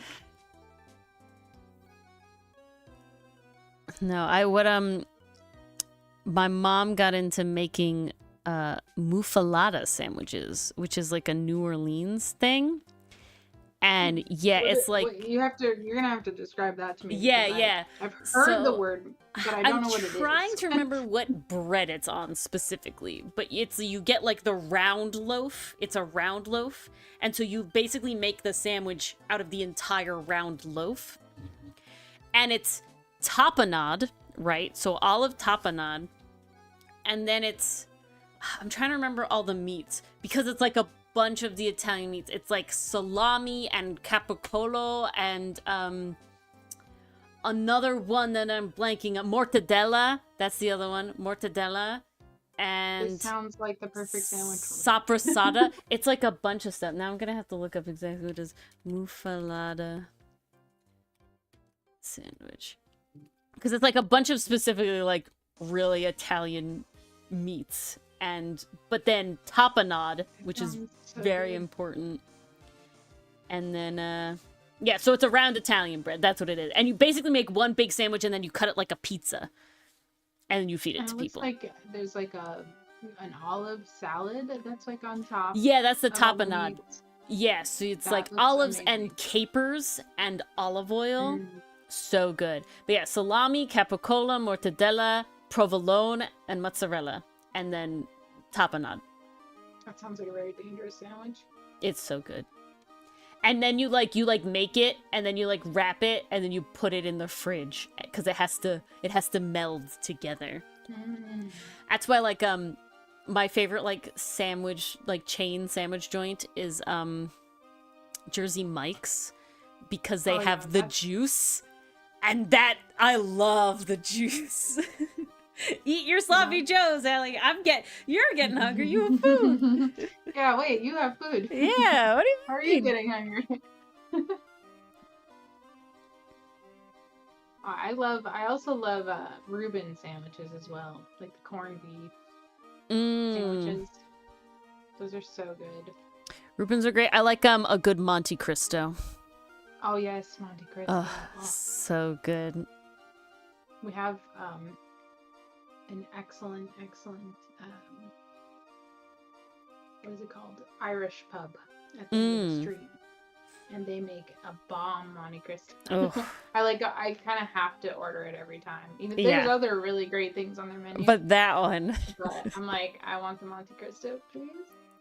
Nice. Thank you. I got something the other day. I went out to dinner at a diner, and they had something. It was called the cheat day sandwich. And it was, see, it wasn't as bad as you'd like assume with having a name like that. It was just a grilled cheese, but it had pulled pork and bacon on it. But it had like southern pulled pork, not northern pulled pork. So it wasn't smothered in barbecue sauce. It was just like that little bit of vinegar. But the pork was actually really good. And I was like, wow, this is delicious. So that one was super good. No, I like a good... Like a lot of bodybuilders and stuff, they eat like a lot of meat and cheese. So when you say something like cheat day sandwich, it's not what I would have pictured. Yeah, I know, right? It definitely feels more for like cheat day for like Weight Watchers people, you know, than like bodybuilders stuff. But I think my favorite go-to is just a good pastrami sandwich with the matzo ball soup. That's great stuff. Keep losing my train of thought on doing these pixels. I'm glad, Rage, that you told me I should do them beforehand, because that was a good idea. I should sketch them beforehand. At least you could get the line art minimum. Yeah. And that way you're not like burning yourself out before art paintings start. I definitely have the chronic issue of wanting to do too much. Wanting to go too ham. Same. Yeah, so definitely having like no, just make them all the same and then like color them the themes, you know, with the vibes later. It was like, okay, that was the chill I needed to slow my roll. I like went through all the bookmarks I had in Art Fight like the other day, and I was like, yeah, I have to like consolidate these and like just pick some, because I know those are the ones I really want to attack, and then we could always do more, but I will be sad if I do less. So let's relax it there. I'm really curious. So this is art fair related tangentially. I mean, not tangentially, but like the artists that did like the thumbnails for 2023 and 2024, like the thumbnail frames that I used are like awesome pixel art that I really love. And one of them, the one that did last year's, they're banned on our fight. It says this user has been banned. And I'm just no. I just like, one, what did you do? And two, I'm like, so is the other person still gonna do it this year? Because they like alternated. They were like partners. Mm. But then I did look, and I'm looking at like the one that isn't banned's art fight like profile, and like she doesn't have the other artists like links on there anymore. You know, like how people will do like, oh, want people to attack, these are my friends, you know, she'd always do like attack my partner, and I'm like, uh-oh. I feel like this is drama that I didn't mean to realize exists by just going down art fight. But I'm very much just like, I like having the similar aesthetic. So there's also part of me where it's like, uh-oh, if they don't do like a pixel art one and nobody else does a pixel art one, I'm gonna have to try my hand at it. Yeah, I don't know, Allie, what did they do?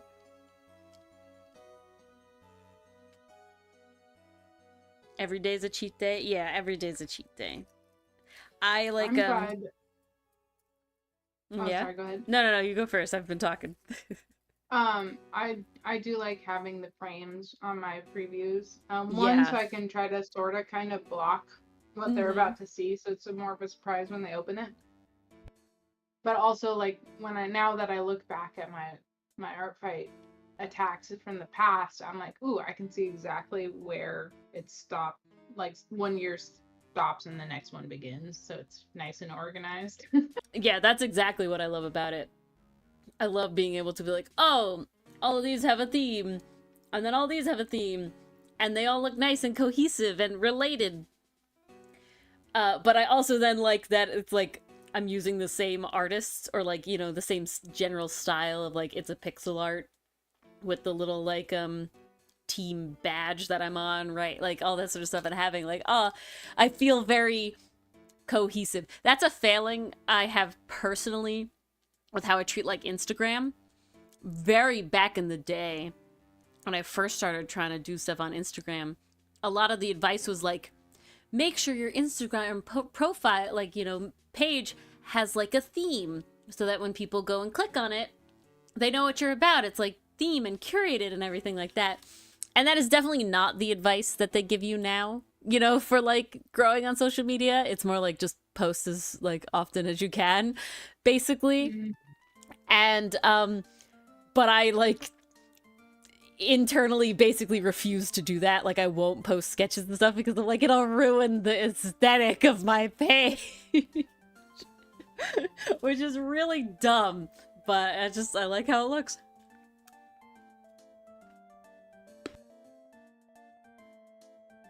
I don't think it's dumb, but yeah, it just goes to show you how social media changed over time. Like now it's so oversaturated that you have to post super frequently to get people to notice you. Yeah, it's insane. I like here and there I give up on doing social media in the sense of like posting anywhere besides YouTube and going live is always like a challenge. That's definitely like the first thing, because I never want content creation to be my job. I like being an arborist, and I like not having to rely on the whims of the internet, which is definitely a a less stable thing to do. So for me personally, I always want it to be a hobby.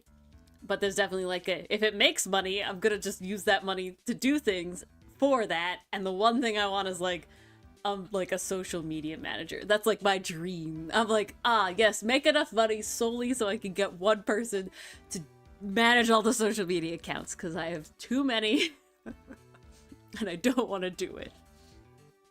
And it takes a lot of time and effort. Like I used to post a lot on TikTok and on Instagram and stuff for my stream. And I was like, I spend more time making these videos and making these posts, and even though there are tools that help you schedule them ahead of time, if there was no scheduling, I'd never would ever. I know, right? Like it's just impossible at that point, especially if you want to like maximize the algorithm on when you should post and all that stuff. It's like, I'm not waking up at 2 a.m. to make this post, so but I can schedule it to go off at that time,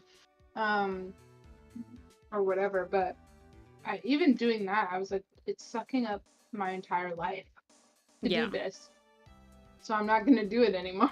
My problem is like, so Canadian movers, like, they're not playing the algorithm game anymore. And for me, it's not even that like I'm trying to play like the algorithm game. It's more just like I want to post stuff, right? Like I make all this art and I do all these things. I want it to be out there, not necessarily trying to like game the system in any way. Just like, I have art, I want to post it.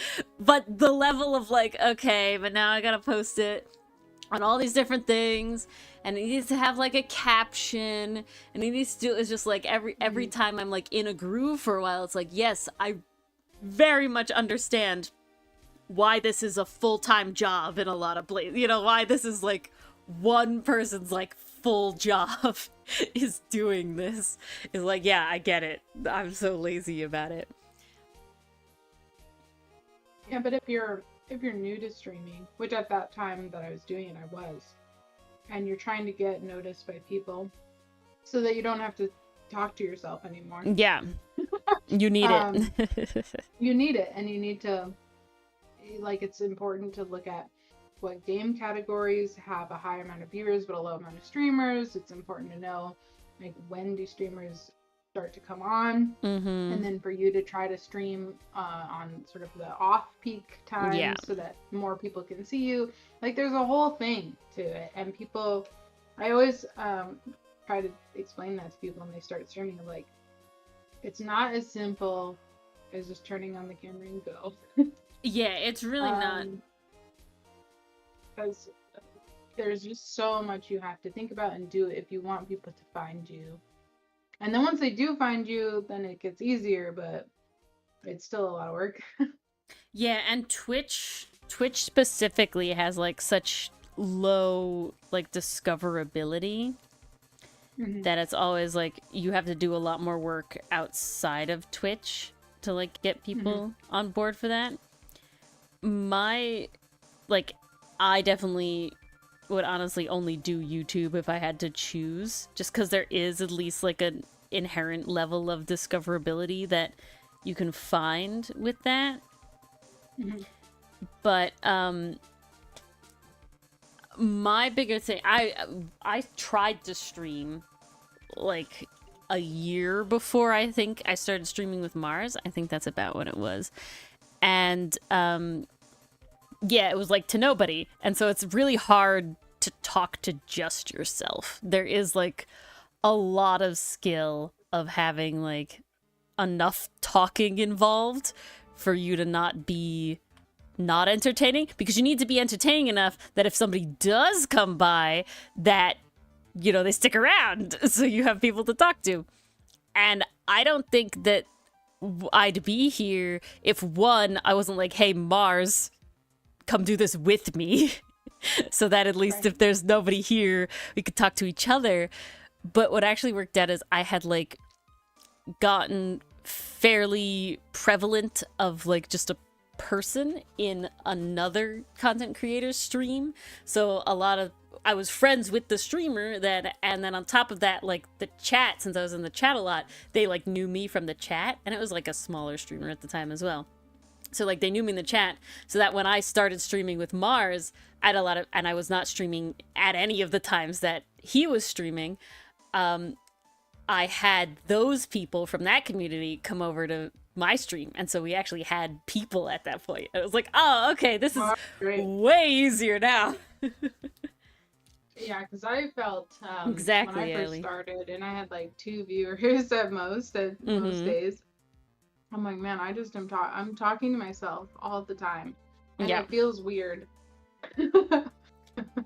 It's just trying to keep doing it, right? When there's nobody to like bounce off of or anything, it's very like, how do I keep talking? There was something I had read, and it was like, write down the things that happen in your day that you would want to talk about on stream. And I think that's definitely really good advice, because then at least you have like a list of things that are like, okay, I can talk about this if there's a lull. Yeah, exactly. Yeah. I also tried to like tell people what I'm doing. Like it's kind of weird, but if you watch like the old school cartoons, like Thundercats, oh my god, painful to go back and watch Thundercats. Because they say everything they're gonna do. Like they say, we're gonna run over there, we're running over here, we ran over here. And it's like you just said the same thing like 3 times, but like in different tenses. And it was the point of it though was to like keep it's a show for kids, right? So they're trying to keep the kids' attention by constantly saying things, essentially.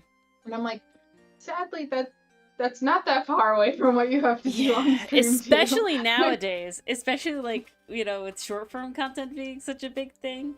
Like trying to keep attention is such like a big deal. And that's honestly why I don't want this to sort of be like my job ever. Because I don't want to have to worry about that. I want to just make what I want to make and have fun, you know, being with the community of people that, you know, is just like, we're here for this, the vibe, right? I'm not trying to, it's more making a space than making like a, trying to hit it big, right? So there's definitely a part of me where I don't ever want to like go viral. I don't want to get lucky and go viral. I like that stream is small, that I can talk, that I can recognize these people in stream. I know, I think you definitely feel that way, right? They're just like, oh, we could have like friends in stream that I can recognize, that can actually interact with stream. That person that I mentioned, he's actually like gotten fairly big now, and great for him. He wants to do that as like his main thing. But like, I don't go to his streams anymore because it's like, I can't interact with him anymore, right? It's like, oh, when it's small, it's like, oh, we're hanging out. But now it's a different vibe, and that's perfectly fine. And that happens when things get big. But to that extent, it's like, I don't want to get big. Yeah, there was 2 streamers that I absolutely adored them and watching them and hanging out with them in chat. But then they did get very big, and I'm probably partner level at this point. But I can't do it anymore. Like I can't go to their stream and hang out because there's just so many people in chat, and they, you know, they used to be able to talk to you, like have a conversation with you. But now they kind of, because there's just so many messages. So I'm like, you know, it's no longer fun for me because I'm not really here for the content. I'm here for the like hanging out with the person because I like them as a person. And I really could care less what they're doing on stream. I just want to support them on stream. So like not being able to interact with them now, I'm like, there's no point for me because it's like, well, I don't really want to sit here and watch them play Minecraft. No offense, like exactly. Or to anyone who does like to do that, but I can't do it. That's I also not for can't me. Watch sports either. Like on TV, I can't watch people playing sports because I'm like, I'd rather be doing the sport than watching someone else play the sport. My big thing is like, I can't watch people play games on stream. That's like not for me. You know, and everybody, I always like thank people who watch our like VODs, because it's like, I cannot be that person ever. I like Markiplier. He's done like a couple, like, and I specifically will go and watch Markiplier when like a Five Nights at Freddy's game comes out. Like that is something I specifically like to do. But he like did like a stream of like one of the later ones. It's like, I can't watch this. The edited down version is like what I want, you know? If I was half of a lot of games, there's not a lot going on, you know? I want the funny parts. And so that's literally why I started editing our videos down, because it was like, I could not watch the VOD if I had missed it. I would only want to watch like an edited Let's Play, and I wanted to also be able to sort of experience our stream again. If I ever wanted to go back and watch us play and watch all our jokes and having a good time, I could not watch the VODs. And so it was like, that's what bred having the videos in the first place. And yeah, I don't watch the big streamers because I just can't do it. I had never watched streams before. So Cinder is the person I'm talking about, Cinderblock Sally, and he's great. I had never watched streams before. I couldn't get into it because all the ones you see are like big creators that have those chats that are like, you're just watching TV with a chat, you know, that's the difference. And until Cinder, where it was like, oh, I'm actually interacting with the person, like this is a fun time, we're actually doing stuff. That kind of opened my eyes of like, oh, stream can be more than just a live TV show at a certain point. Right. And actually, like, why I started streaming was for a couple of reasons. One, I really missed the sort of camaraderie I had with virtual friends that I had in college. Like during my time in college, I had so many virtual gaming buddies at that time, and I went to college. I got a job. Like I moved. Like there's so many things that like kept me then away from gaming and sort of moving away from those virtual buddies. And I'm like, I miss that. Like I miss having a bunch of virtual friends. And I had streamed before, and I kind of missed that, and I just started hanging out on Twitch, and it made me miss streaming. So then I got back into streaming. But another reason was like I had sort of like not really a phobia of people watching me draw, but it's like the feeling when someone reads over your shoulder, that sort of feeling. That's the same feeling I get when someone watches me draw. So I thought, maybe if I draw on stream, I could kind of get over that feeling. The answer to that is no, you can't, because it's not the same feeling when people on the internet that you can't see. It's definitely not the same feeling. I was gonna say, yeah, my father would like, when I lived at home, my dad would like come in and like stand there, and it's like, I hate this. I love you, Father. You're great. I don't think you're judging me, but I hate this. Versus on stream, it's like, this is definitely not what is happening. Yeah, there is like a level of like, oh, people are watching me. I remember starting streaming and drawing on stream, and I would always watch like others, like clips of other streams, and be like, oh, they never draw like the sketch, like, because that's how I would like learn, is like I wanted to see how artists I like sketch, to understand how they got the result that they get, and try to like be inspired and be curious about it. But they would like never do the sketch. It would always be like, I did the sketch, and like now we're gonna start, and it's like, why do you never do the sketch? And I didn't like even realize until I started drawing on stream, and it's like, wow, I can't sketch on stream. I can't do the like sketch part. The ugly part. In my opinion, it's like the ugly part, right? Of, like, it's very trust the process. You're trying to, trust the process. You're trying to figure things out as you go, and you're often gonna like destroy everything you did and do it again. Like it's not in my opinion, for other people, I don't think it'd be a very entertaining thing to watch either. Unless you're like someone who's really good at sketching and just bangs it out in like no time at all. Because there are people like that, like Art Womble. He's so interesting to watch no matter what stage of the process he's at, because he makes art in like 30 minutes, and he'll have this like completed piece, and you're like, what and the that's hell? insane. Like, how are you on like crack cocaine like for art? I don't understand. But for most people, like the sketch takes so long, and I don't think it's like a fun part. I also don't know if line art, like I've tried to do just line art on stream too, and I'm like, I think this is also kind of boring. So sometimes I like prep the line art and just do the fun part of coloring, because like let's be honest, that sort of is the fun part. Well, what's funny is that like yeah, definitely when I started, it was like, oh wow, it is really, really tough to sketch on stream. Like, this is really hard. I now get why the other artists are not showing me their sketches. It's not because of anything other than, yeah, it's hard to sketch on stream. Okay, I understand.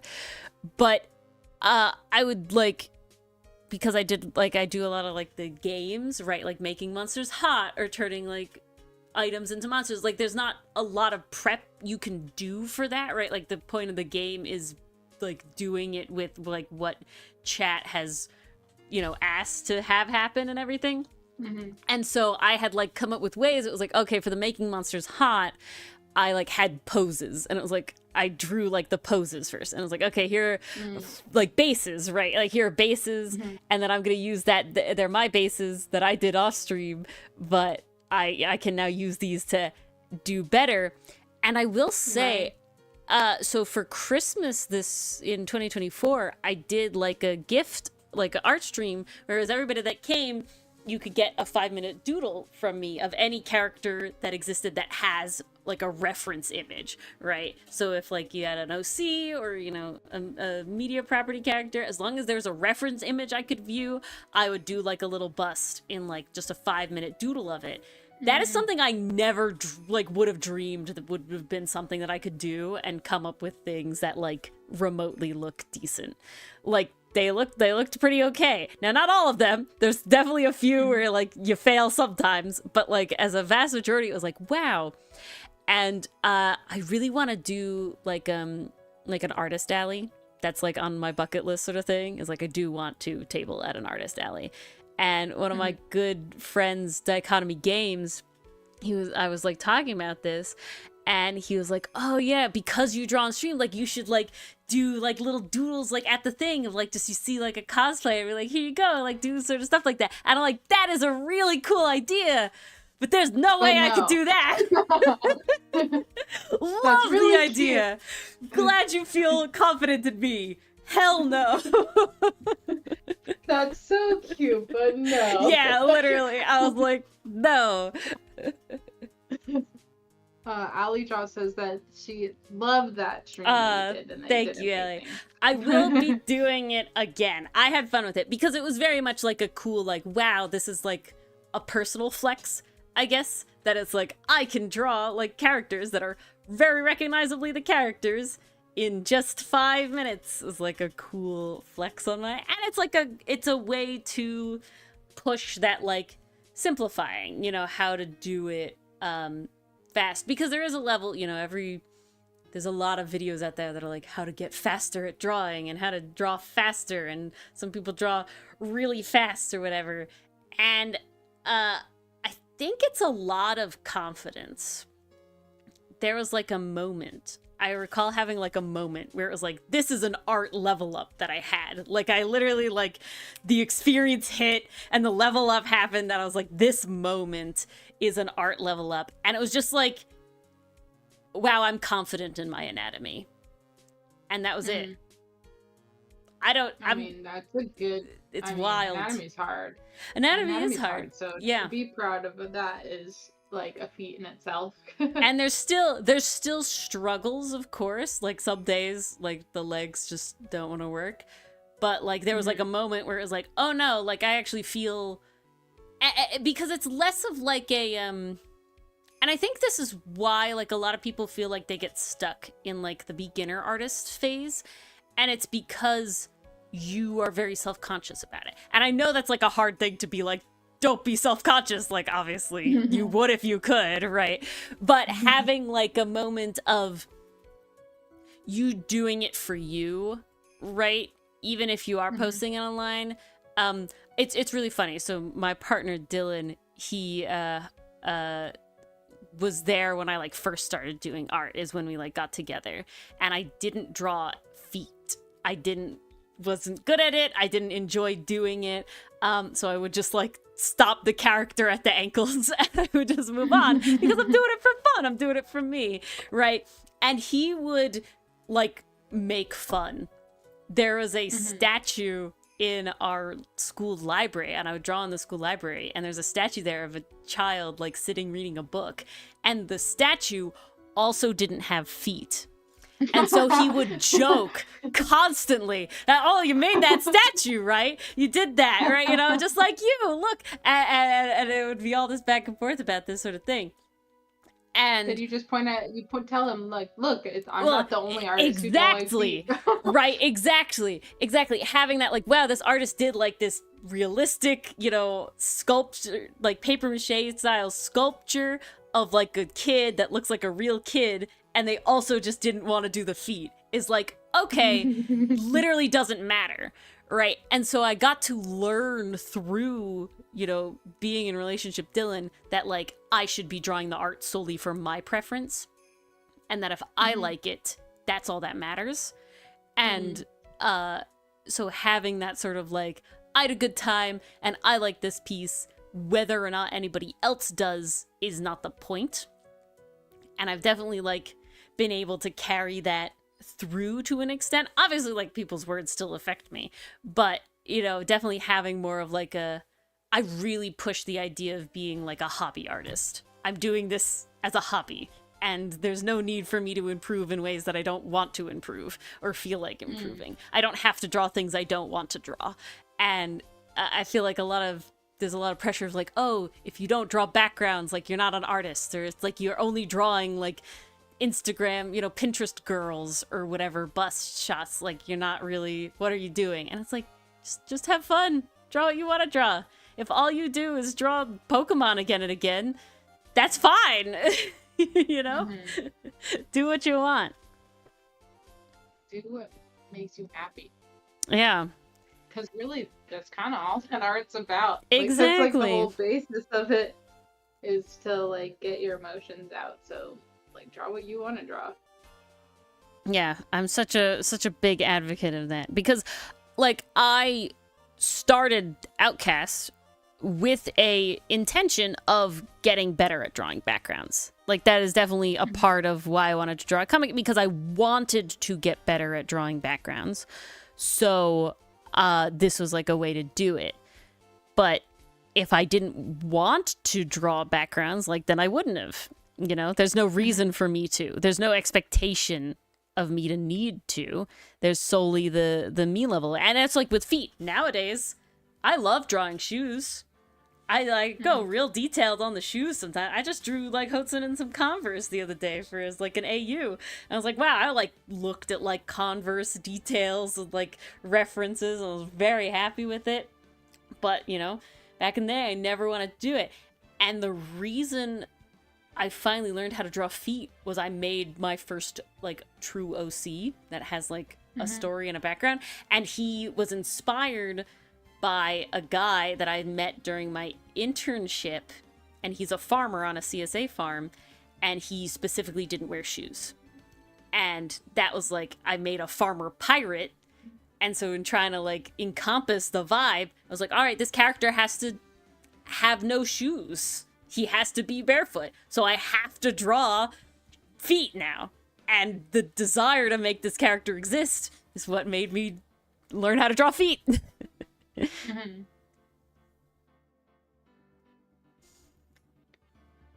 Yeah, I mean, there's so many parts of the body that were, like, the bane of my existence at certain times of my drawing journey. Yeah. And, like, sometimes I still like, even to this day, there'll be a day where I'll just, like, I can't draw hands today. It's not there. Like, it's not coming out. Today. I don't know. Yeah. It's not the vibe today. That's me with human legs. The digigrade legs, easy as pie. Human legs, sometimes they fight back. Holly says, still can never draw feet, but I can draw shoes. See, there you go. Feet are like hands on steroids. Yeah, I will say, honestly, one of the things that has helped, like, leveled up my feet is actually thinking about drawing them like digigrade legs. Because that's what, like, all animal legs are the same parts, right? So, like, human legs and animal legs are all the same pieces, just, like, at different lengths and stuff. And so I actually, like, drew, like, a foot on a tiptoe, right? So up on the balls of their feet. And I drew it like a paw. And I was like, huh, that locked in. All right. Wow. That was, now I can do this. So, you know, playing to your own strengths and trying to figure out how things are the same, I think can be really helpful.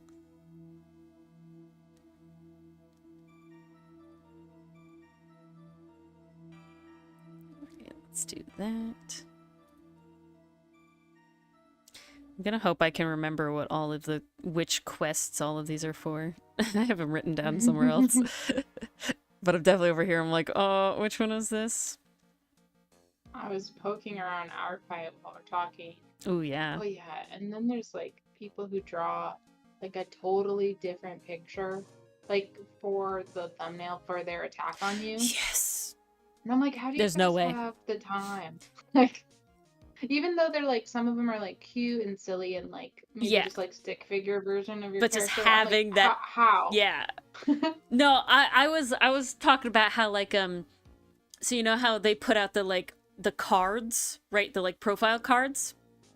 Mm-hmm. And, I, like, watched something, and I always, you know, I just put my avatar underneath them, right? And then I fill them out, and I just put the character icon, you know, there in it, and I fill it out. And it's just, like, a setup a different way. And I, like, saw an artist, and it was like, oh no, you drew it all again for the card. Like, you drew your avatar and all the thumbnails to your characters specifically for the card. That is a level that I do not have. Yeah, I didn't have that either. Yes, Allie. Just cut out, like, yeah, exactly. I literally take this picture. I'm just gonna cut out this little piece and put it in the card. I literally take all the thumbnails that are just the characters on the bottom there, and they just all go in the card. And then the profile picture image I use for my profile just goes in the card, and then I fill out the words, and that's it. Yeah, it's too much effort. I love it when people do it. Like, oh yeah, it makes me want to do it, but then I go. And but that's the problem. When would I have time? Like, when am I gonna do that? The goal is to do the art fight.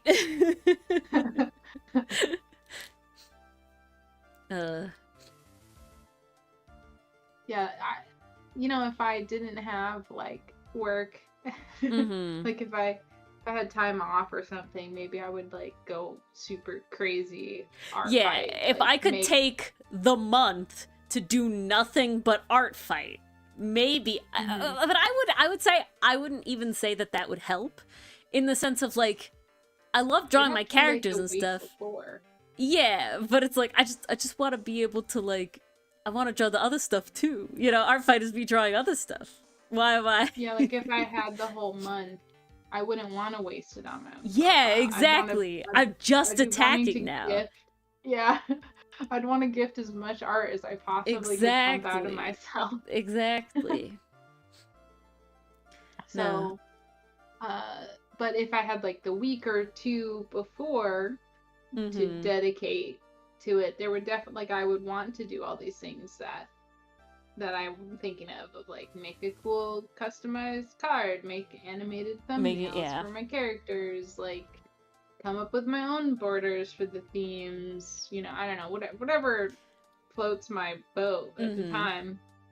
But I'm like, I don't know how people have time to do all that stuff. It's like, I did make my own borders the first year, though, because I was, like, so pumped. Yeah. But like I said, if this one artist if nobody makes, like, the style of pixel art border that I want, it's like, yeah, that I am going to do myself, because, like, I really, really want that. But there's also a part of me that's like, that may just happen later. and like because you can edit the attacks, right? I can make it aesthetic later. The thumbnails.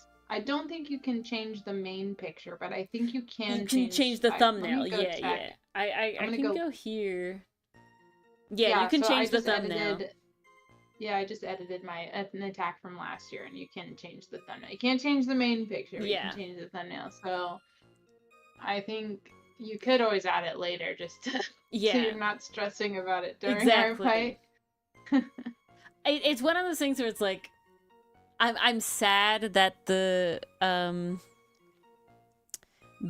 team reveal is a week later than it was last year, because like I said, I go away next week, so I don't really have like a big opportunity to do a lot of that. Now I do have my iPad now, which I didn't have last year, so that'll be an interesting thing to work with. But yeah, it's definitely like, I hope that the artist still does it, or somebody does a pixel art one, because I just like the aesthetic. People also will do... Oh, snap. I just opened Discord, and there's an art fight tag you can get. I've never had one of those Discord tags before. Now I have an art fight one. Yeah. Oh my goodness.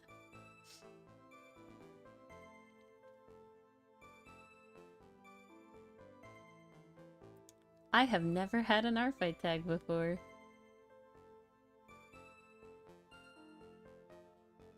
I keep seeing people with the tags and I'm just like, oh.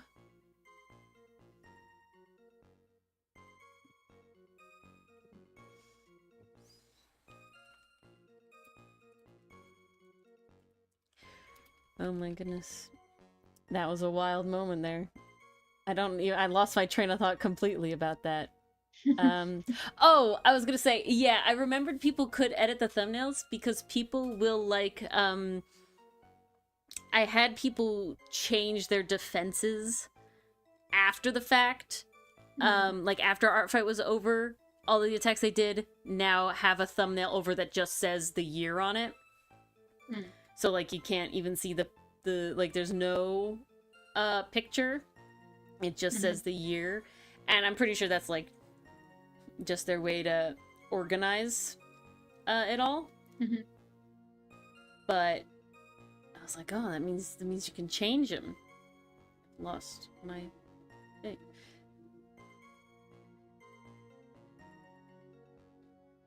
But yeah, so I'm definitely not a pixel artist, so whatever I do, if I have to take up the mantle, will not be nearly as nice as the ones that they have done. But I have like a whole like section on my art fight profile that's just all the little pixel art things that people have made for the last ones that I was a part of, because I'm like, all the assets are so pretty, I don't want to have to not ever look at them again, even though the year is done.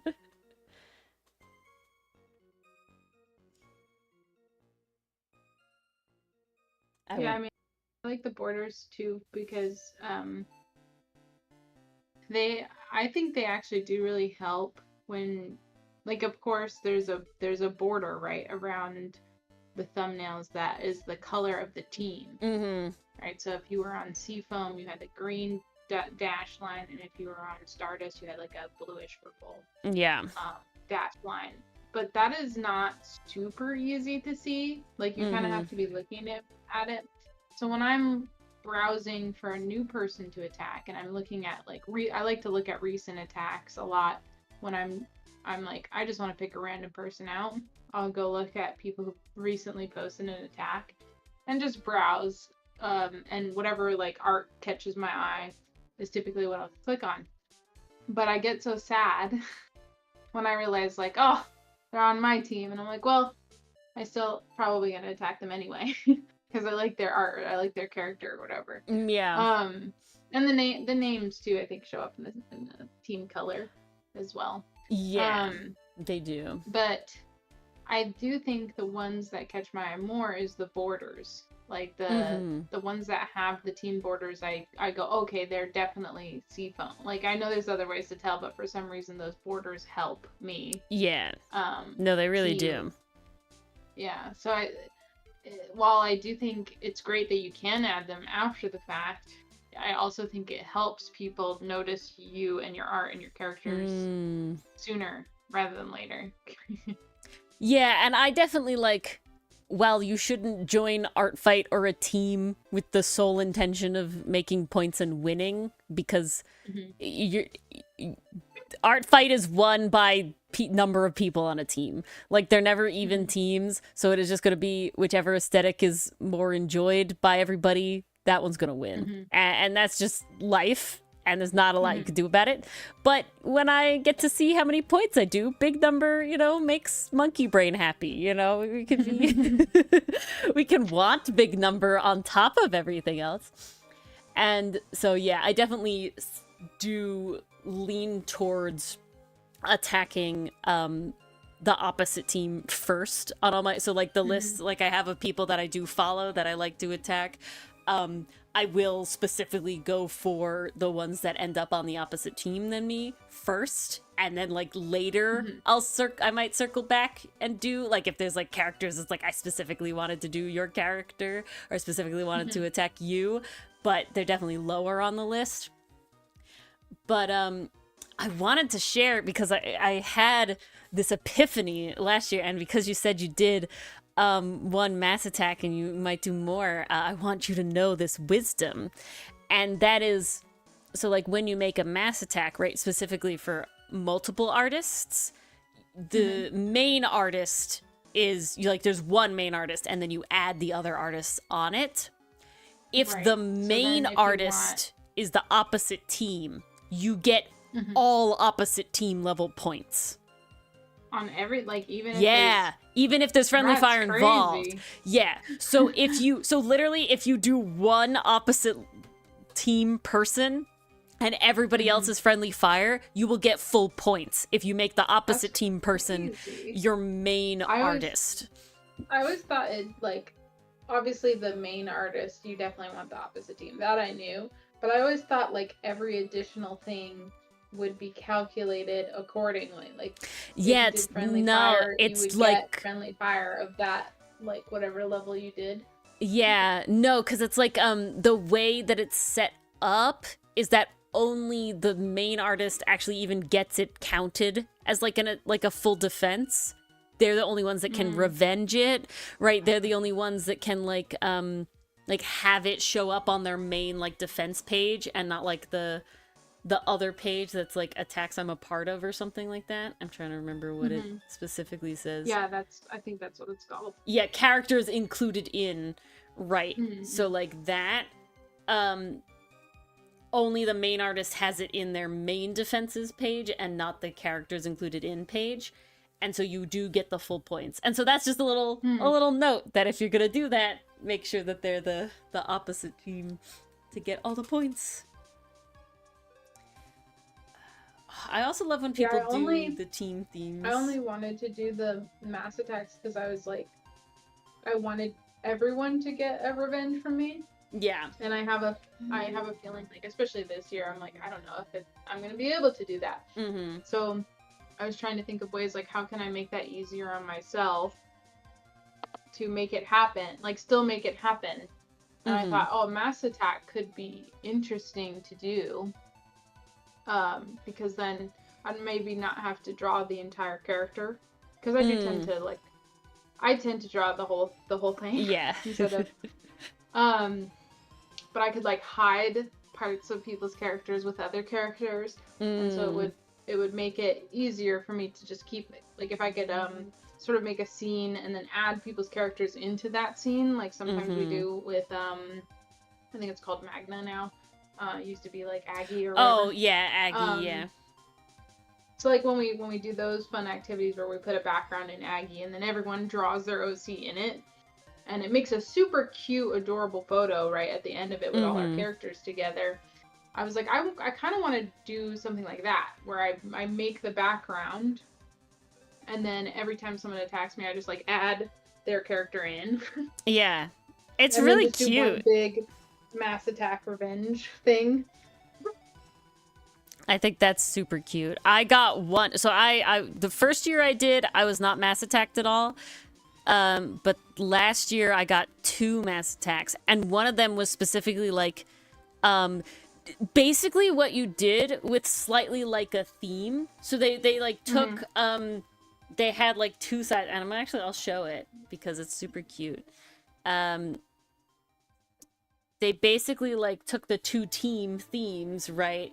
And they drew the characters that were from the one side, from the Stardust side, in like magical girl outfits, and then the other side for Seafoam, we were all in like beach, like Hawaiian shirt attire, kind of thing. That's cute. And so I thought that was really cute, and it's actually animated. On the page you can see like the things wiggle, like the bubbles move, and the coral dances, and like the you know, it's just like 2 frames flipping back and forth, but it still like gives some nice movement to adorable. It. Yeah, but like this is so cute. Like there's Milano, my boy, he's got his little bucket hat on, honestly, my love Stan. But I thought this was such a cute idea of using like the theme of the teams and then like really going in on it. I liked that a lot. Yeah, I had a similar idea where I was gonna make, my idea for the mass attack was for last year, which I didn't end up doing, but I was going to make an ocean scene with a night sky and have like big floating stars and like a moon in the water, and then have characters like clinging on to the stars and the moon, and like just draw people into the scene, right? Like I love that. Or having floaties or swimming or like floating in the air, like if they, especially if they have wings or something, that easily helps me put them in the air instead. So that's what I was gonna do. I mean, I love that. I lost all motivation to do it. Like I started the drawing and then I was like, this is a lot. I can't do it. Yeah, I feel it. I feel it. So Canadian I should have done it because it was like, it's a cute idea. Like I should have done it. It's a cute idea. I love the idea. Both of your Mass Attack related ideas are super cute, and I think super great. Canadians mentioned that depending on the theme, they might make a character for the theme, and that was something I had never seen until last year either. I like ended up attacking. I think I was revenging against somebody that like randomly found me on an attack, and they were like, here's the Stardust OC, and it was like, what? One, how did you have the time? That was only 2 weeks that you knew about this thing, and you designed a whole character for it? Like, damn. And 2, like, wow, I never thought about like going that hard with the theme. For me, the teams were always just like what my profile aesthetic would look like and what my like little thumbnail frame would be. But the amount that people like go in it, I'm a little sad that like we already had Vampire Werewolf, because I'm like, that's a theme I could very get behind. Doing something like that for. I lucked out because Cadence already is a bat. Yeah, exactly. And so when people are like, what team are you going to pick? I'm like, really? you have to ask? Versus me over here with all the callers. It's like, yeah, no, it's definitely Werewolf. I don't know if you thought anything else.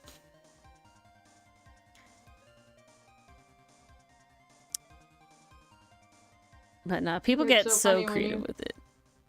It's so funny when you can like, you already know what someone's team is going to be because you just know them. Exactly. Well, it's like there's definitely like if 2 of those 3 teams are picked, it's like, well, I kind of have like a moral obligation to be like Flora or Forest Knights, you know, like it's kind of Arctic Tropic could be anything, but the other 2 is very like kind of dedicated one way. I'm spoken for. Oh, going back to that you said like you don't care as much about the points, right? And so you will sort of still purposely attack the other team, but also not really. Yeah. I don't care about the points at all, but there's some times where like if my team is behind in points, it makes me feel guilty wanting to attack the same team. I'm like the points are like important to some people, so like I really should attack people on the other team.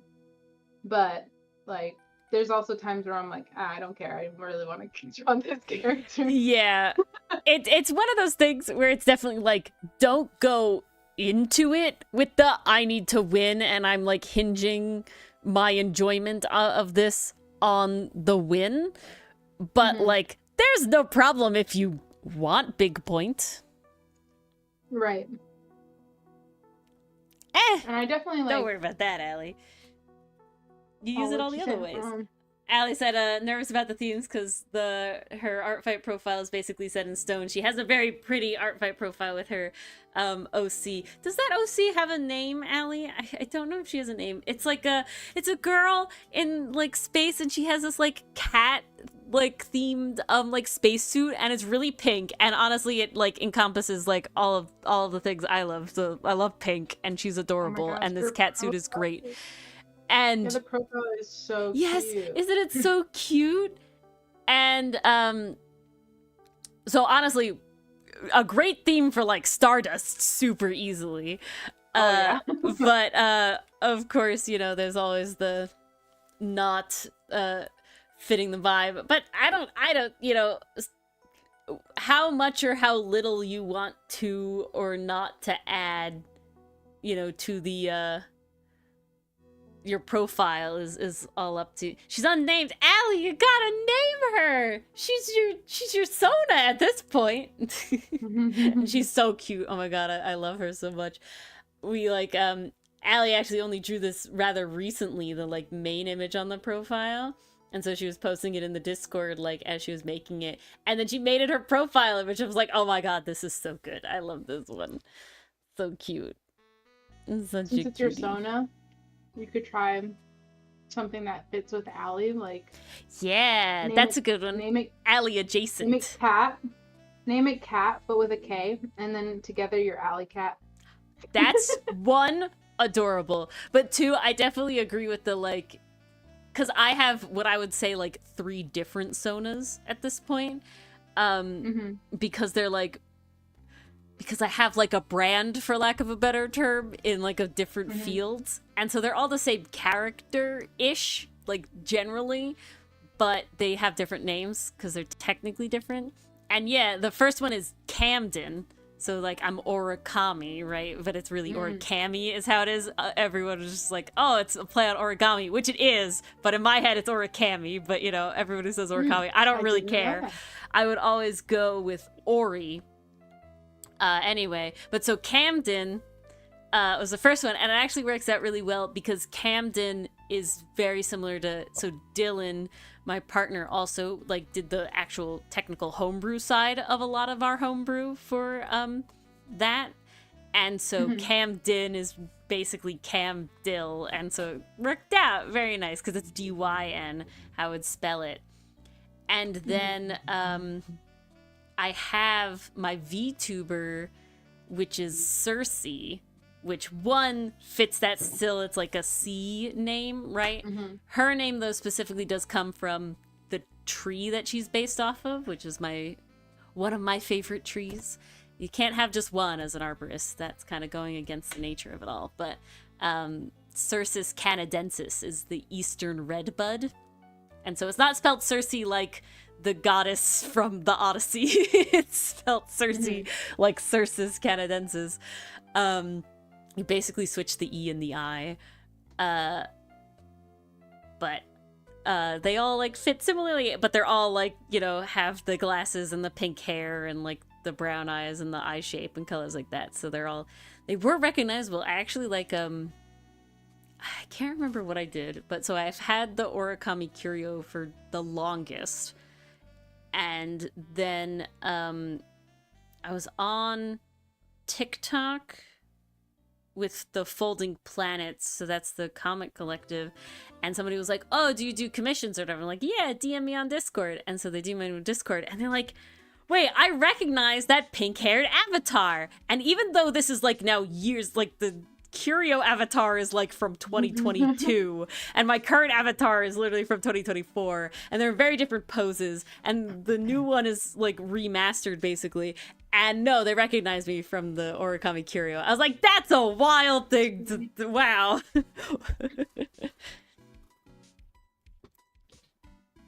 Oh my gosh, Allie, I need Kai's shoes and jacket. I love Kai. I love Kai so much. He's my favorite of the baby boys that Allie has. His shoes in real life. Like, I need to make those shoes. He's such a sweetie. Those are so cool. I drew like I need his style. Yeah. Oh no, I don't even know. I called it like space punk earlier, but like that whole vibe of like all these characters for that like world have this like because it's not cyberpunk. That has a very different like circuitry vibe to it that this doesn't have. It very is like NASA punk, you know, which is great. I like Stan, love it, but it definitely has a vibe I don't see. Or almost like a primo punk. You know I can see it. Yeah. I can see it.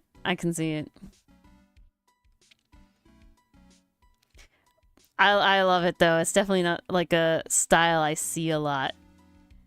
So it's really cool.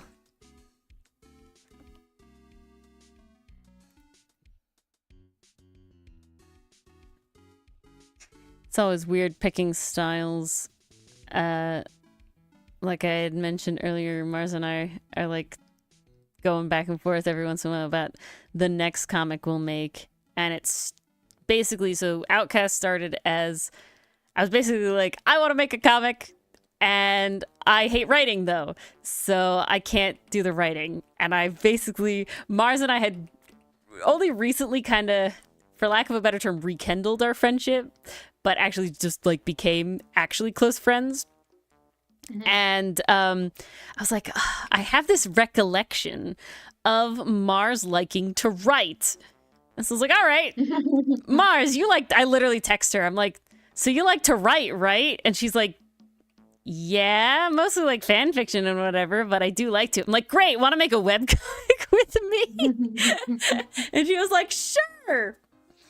And that's literally all she wrote. But Mars is like, so what, like, vibes do you want in the comic as we're making the story? I'm like, I like pirates, and I like nature. And she's like, bet. So, of course, to now thank Mars in a way, right, for making this with me. It's like, all right, Mars, you get to pick the themes of the next one. And there is definitely a limit of, like, because she really likes mechs and stuff, and I'm like, Mars, I'm really sorry. There's no way I could do that in a comic. Not for lack of liking mechs. I like mechs, but what gets me with them is when it's not organic, I get too like perfectionist about it, right? Because now it's like there's like it's technical again. You know, people can be kind of wonky because people are kind of wonky.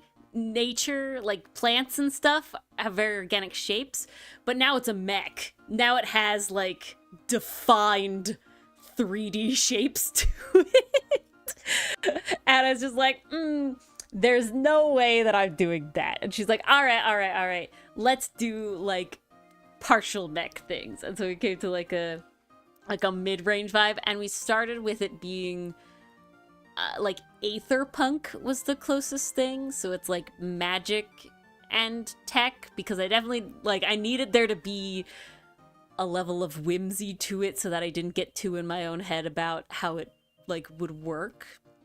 And at this point I don't think it could be called aether punk anymore, because we had like a big brainstorming session the other day, but I don't know what it's called. There's so many terms for things, so it's so hard to describe the vibes of stuff, because there's very specific labels, and then there's very like, but now I don't fit in one of those labels. Like, I don't even know if I'd ever call collars furries, right? That's up to everybody else to decide. Yeah, I feel like I don't consider my characters furries either.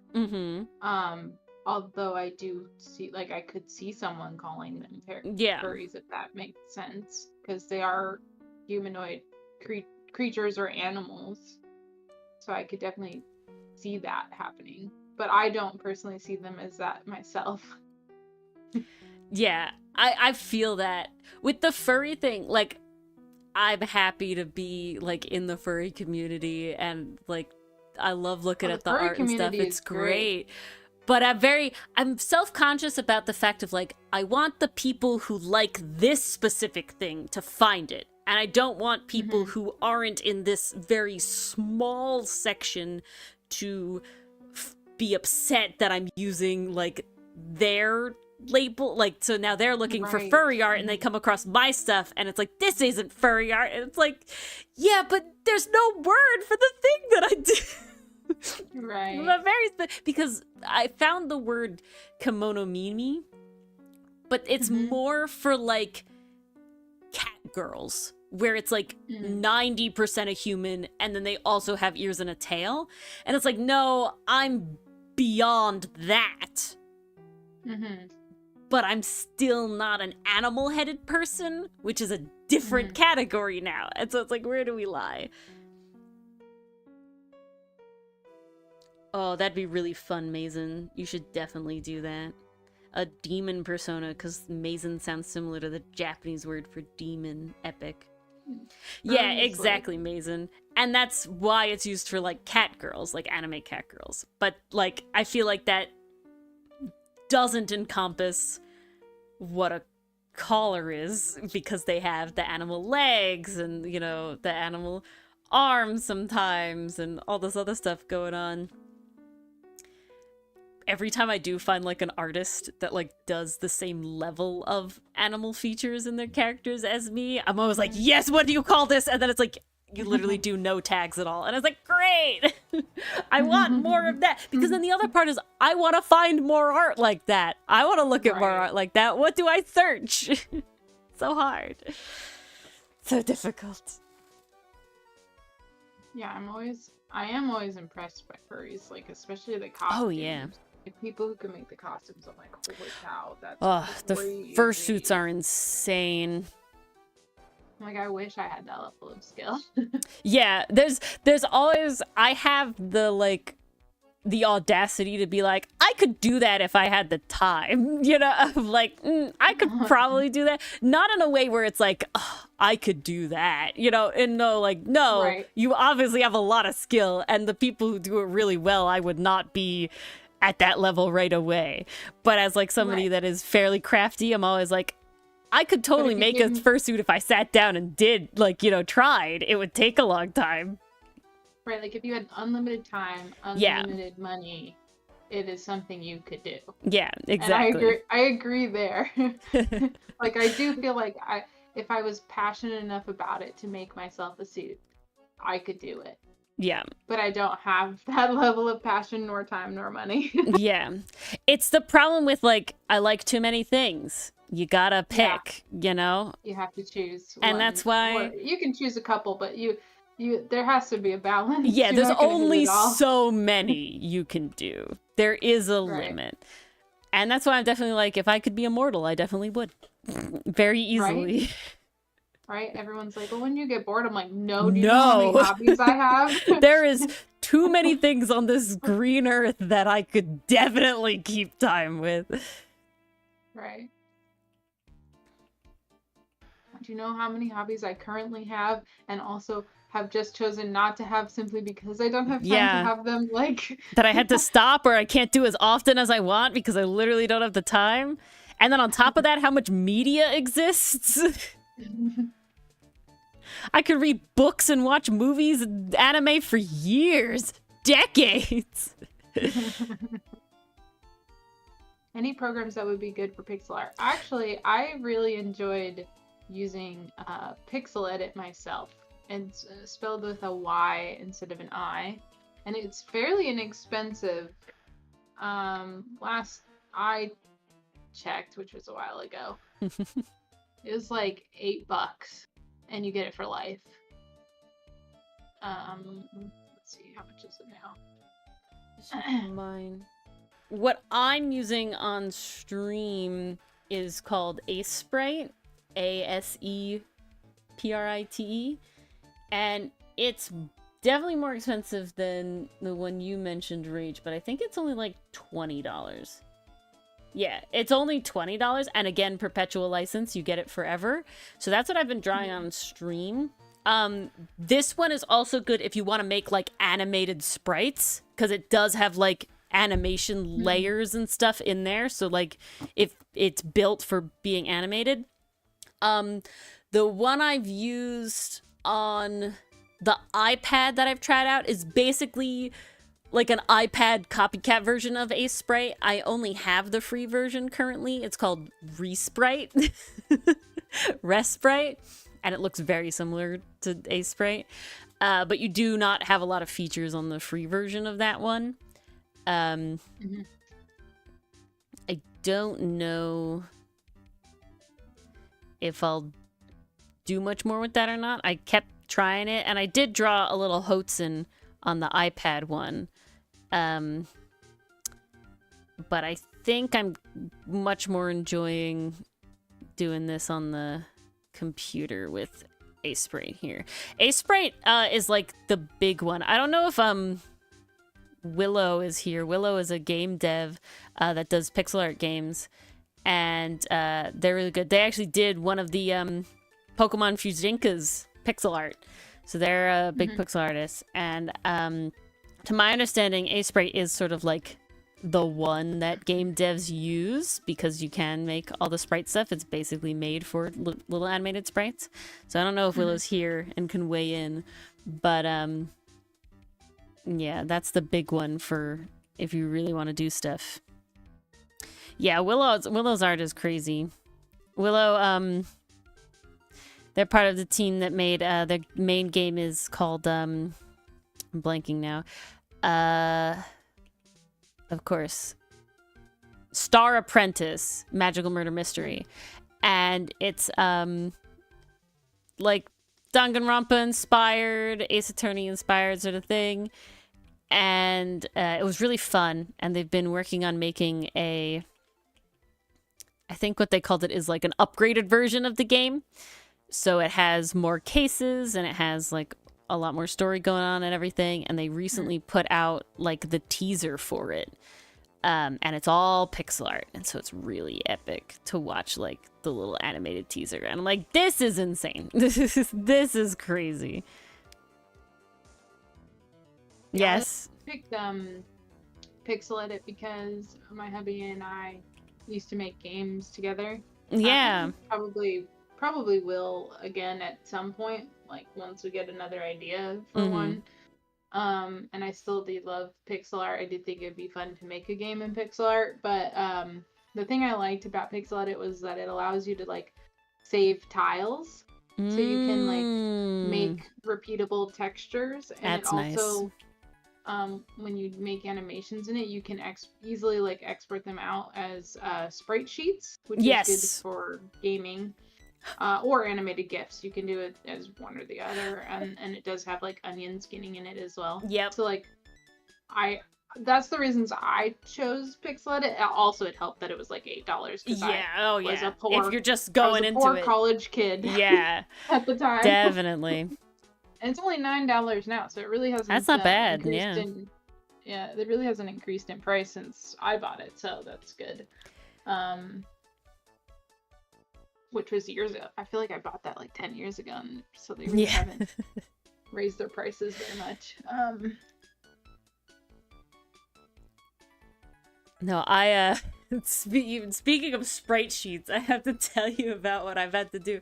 So, we love Ace Attorney right now, and so Dylan wrote an abridged. So we're doing like Ace Attorney abridged.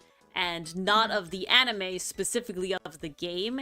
And then, of course, related to our playthrough of the game. So it has, like, inside jokes from our playthrough of the game. And, but so I'm editing the video for it. And, some characters don't have like, the wiki is really good. But some of the more, like, side characters don't have like the HD sprites for you know, on the wiki. And so it's like, all right, well, like I kind of need that. That's kind of required. But what I do have access to is the sprite sheets. So what I did is I like cut it up.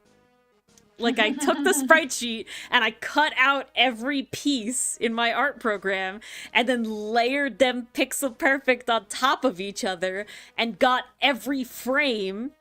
And then I took the old sprites that they do have on the wiki and I cut those up frame by frame so I could have the exact timing of it all.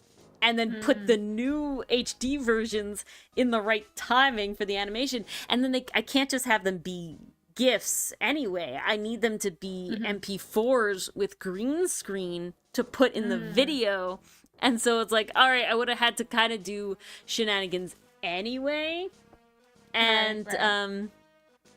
So it's worth the time. So it's great. Well, and so I'm like, okay, cool. I want to give these sprites that now I've had to make, right, for this to the wiki. But you can't like only certain people can upload images. And I'm just like, please, I just want somebody to take my image to put them on the wiki. Like I have them, you know? Like I want to be able to help the community in this way. Yeah, I always thought it was so funny when I was in school and my teachers would be like, don't use Wikipedia because anyone can edit that. And I'm like, not really. Like, there's a process behind that. Like, yeah. And like anything that is anybody can edit, but like it's clocked real fast. Yeah, so it's like it always bothered. It just made me think like I don't think my teachers really know the internet that well.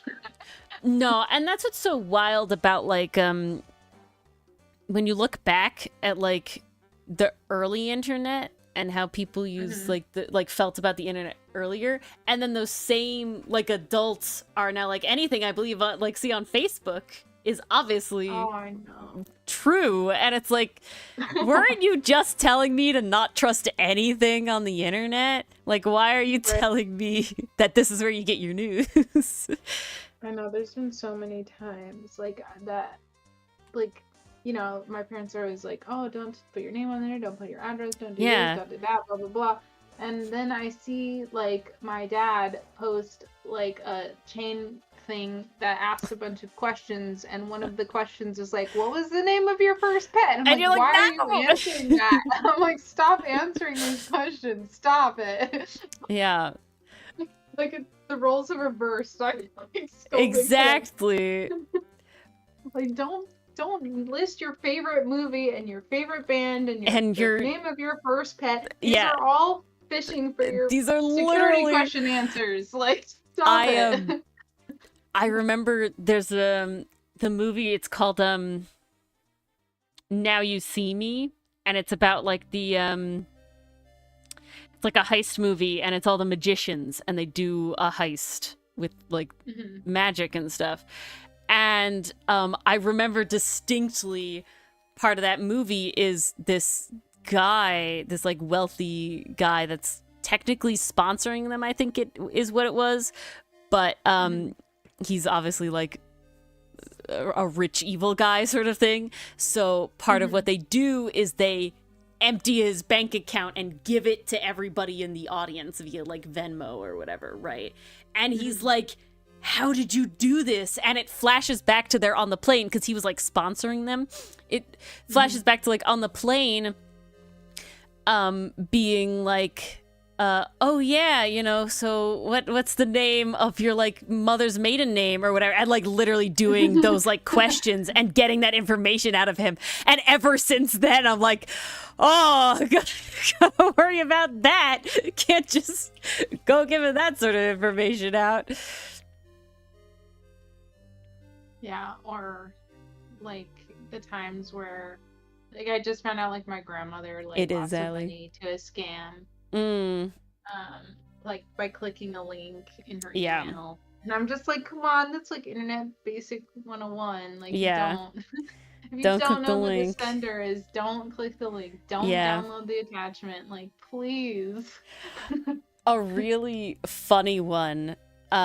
So my name is gender neutral and really leans towards male. And so multiple times I've been like called sir over like email or whatever, and it's like, nope, you know. No. But my favorite thing that happened is I think it had to be my grandmother. My grandmother got called by like one of those scams about like trying to get your money, and it's like, oh grandma, like I'm stuck, I'm trapped abroad, I need your help, your money, whatever. And they're like, oh, it's Ori, but it's a man. And my grandmother, you know, is like, nope, click, because it's obviously not me. That's so funny. And it's like, that's a perk of the name. The one that bothers me is when I get Facebook ad requests from my grandmother, but I already have her added. So now I have to question, did my grandmother just forget her password and create a whole new account, which has happened. Makes it even worse. Or is this someone trying to pretend to be my grandmother now, right? Because they've taken her name, they've taken her photo, and now they're adding everyone that's on her friends list, right? And then they're like, but you can tell when they start talking, like if you do add them. Yeah. That is like, oh, this is not like super weird, and you're like, yeah, you're not my grandma. But but I was, the first time it ever happened to me, I'm like, man, that is an extra level of like dedication that you like. Yeah. You got their picture, you took their name, you even like filled out their Facebook enough, you know, to make it look decently normal, and then added me as a friend. Like, but I never, I mean, I would never fall for those kind of scams anyway, but like, I always call the person and ask of like, hey, I saw that I got a friend request from you. Is that actually you? Like, yeah, exactly. That's the way to go about it. I've trained my parents pretty well. Even my uncle the other day asked me for like my phone number and address again. Like, I know he's already had it in the past. But he asked for my phone number and address, and so I called, like through Facebook, he messaged me. Yeah. So I called him and asked him if he actually needed that information, and he said yes, because I was making sure no one had like hacked his Facebook and was trying to get my information. So I was like, yeah, we're not playing those world games. We live in. No, that reminds me though, I was waiting for it, but so I remember one time I had a friend, and we were like all trying to hang out. Like, there was a group of friends, and we were all trying to hang out at this one guy's house. And we like made a date, but like didn't make a time or whatever. And so it's like day of, or like the day before, and it's like, it must have been the day before, and it was like, all right, you know, when should we come over? And he's like not responding to messages. And it's like, dude, this is tomorrow. Like, when are we supposed to come over? Tomorrow. And he's just not answering, nothing. And so I get fed up and I call him. And he picks up, why did you call me? And it's like, bro, because you weren't answering the text. Good night, Mason. It's so wild. So I was waiting for your uncle to just be like, why did you call me? I explained it to him, but he really did need my information. Yeah, again. yeah. But I was like, yeah, I don't just like willy-nilly pass. Yeah, we don't play. On to people, like. Yeah. So,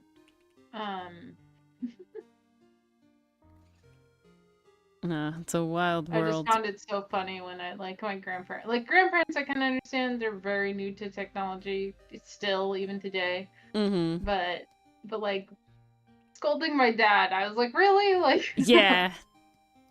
This feels backwards.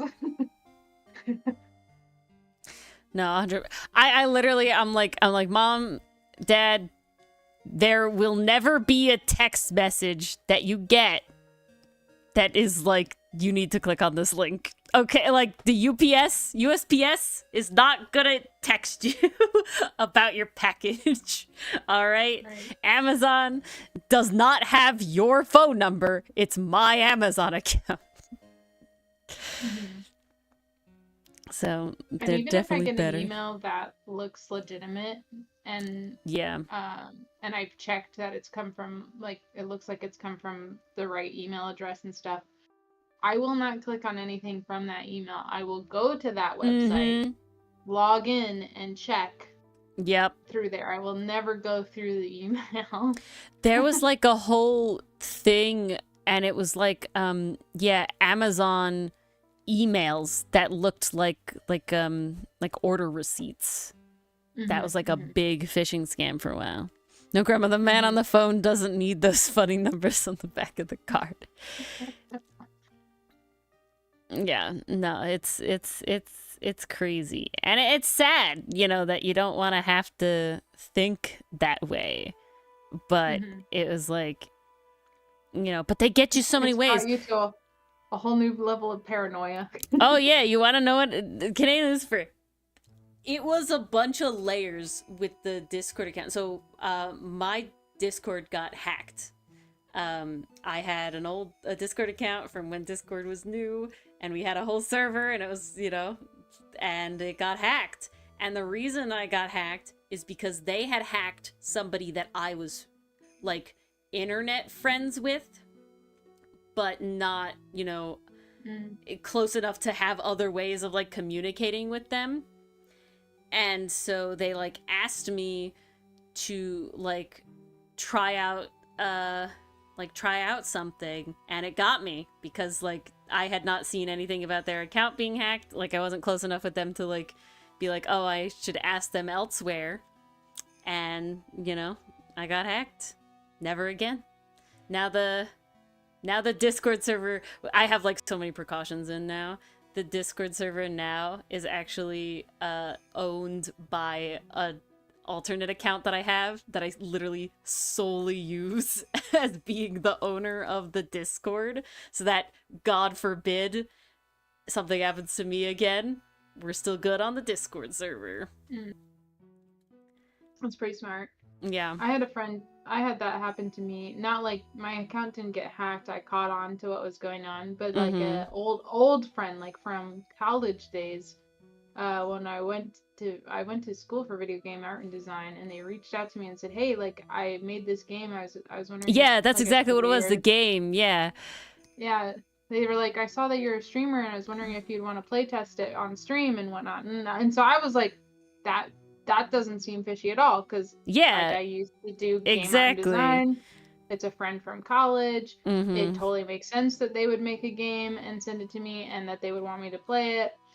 But I was like, this still seems really weird. So, like, I just felt like there was like a gut feeling of this is, something's not right.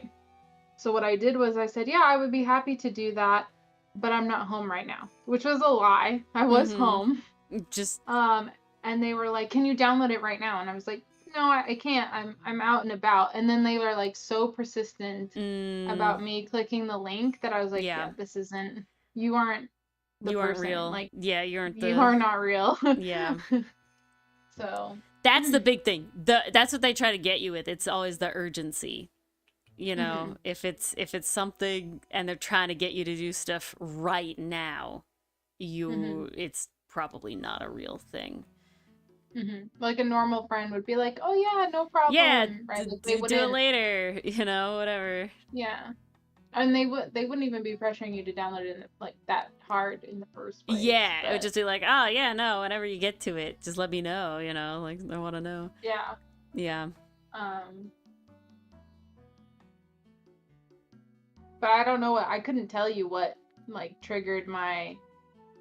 Yeah, like, you just felt it. Yeah, and that's what felt it. I was like, something's off.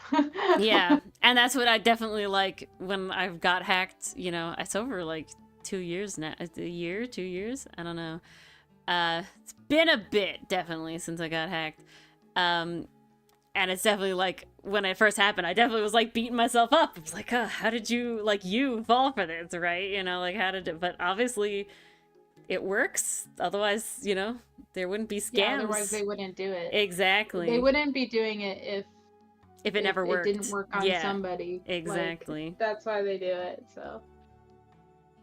Yeah, it was a weird rage Spidey sense. I don't know. I literally couldn't tell you that all the things you just pointed it to it being fine. Yeah. But there was just something had a moment that I couldn't tell you yeah. like what it was. Because their first few messages were totally fine, to like totally normal conversation. It was only after I told them, oh, I'm not going to be able to do it right now, then suddenly the messages got real weird. Yeah, really quickly.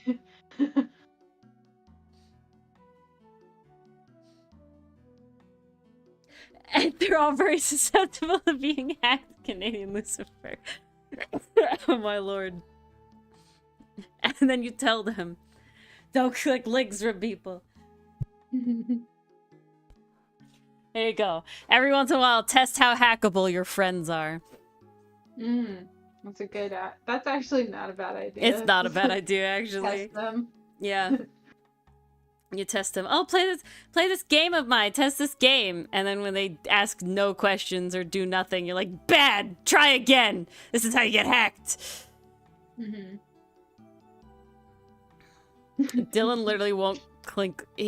I'll admit I feel like he's being a little too much, but I won't stop him. He like won't click links from me anymore without me being in his presence. I have to I'll send a link, and like not even in Discord. Like I only was hacked in Discord, and I'll send him like links that are obviously YouTube videos. Like they come up, you know, and like you don't even have to click the link. You can click the player in Discord, right? Like they're obviously not suspicious shit, and he will just refuse because I got hacked. And that's hilarious. Yeah, actually. And so I'll have to like be home. Him. Yeah, literally. And I'm like, I have to be home and like, Dylan, did you see that video I sent you? And he's like, no.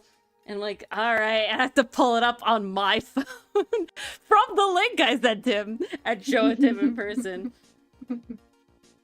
Oh my god, that's just too funny. Yeah. Traumatized. But yeah, so yeah, we have. I'm like trying to go back through my DMs on Discord to see if I can find that old conversation with the. I think maybe it'd be easier to like just search my friend's account and then go to our DMs or something. Yeah, I'm trying to remember how long it's been since I got hacked. I think it. Oh. I can very easily check by looking at how old this account is. That's how I can do it.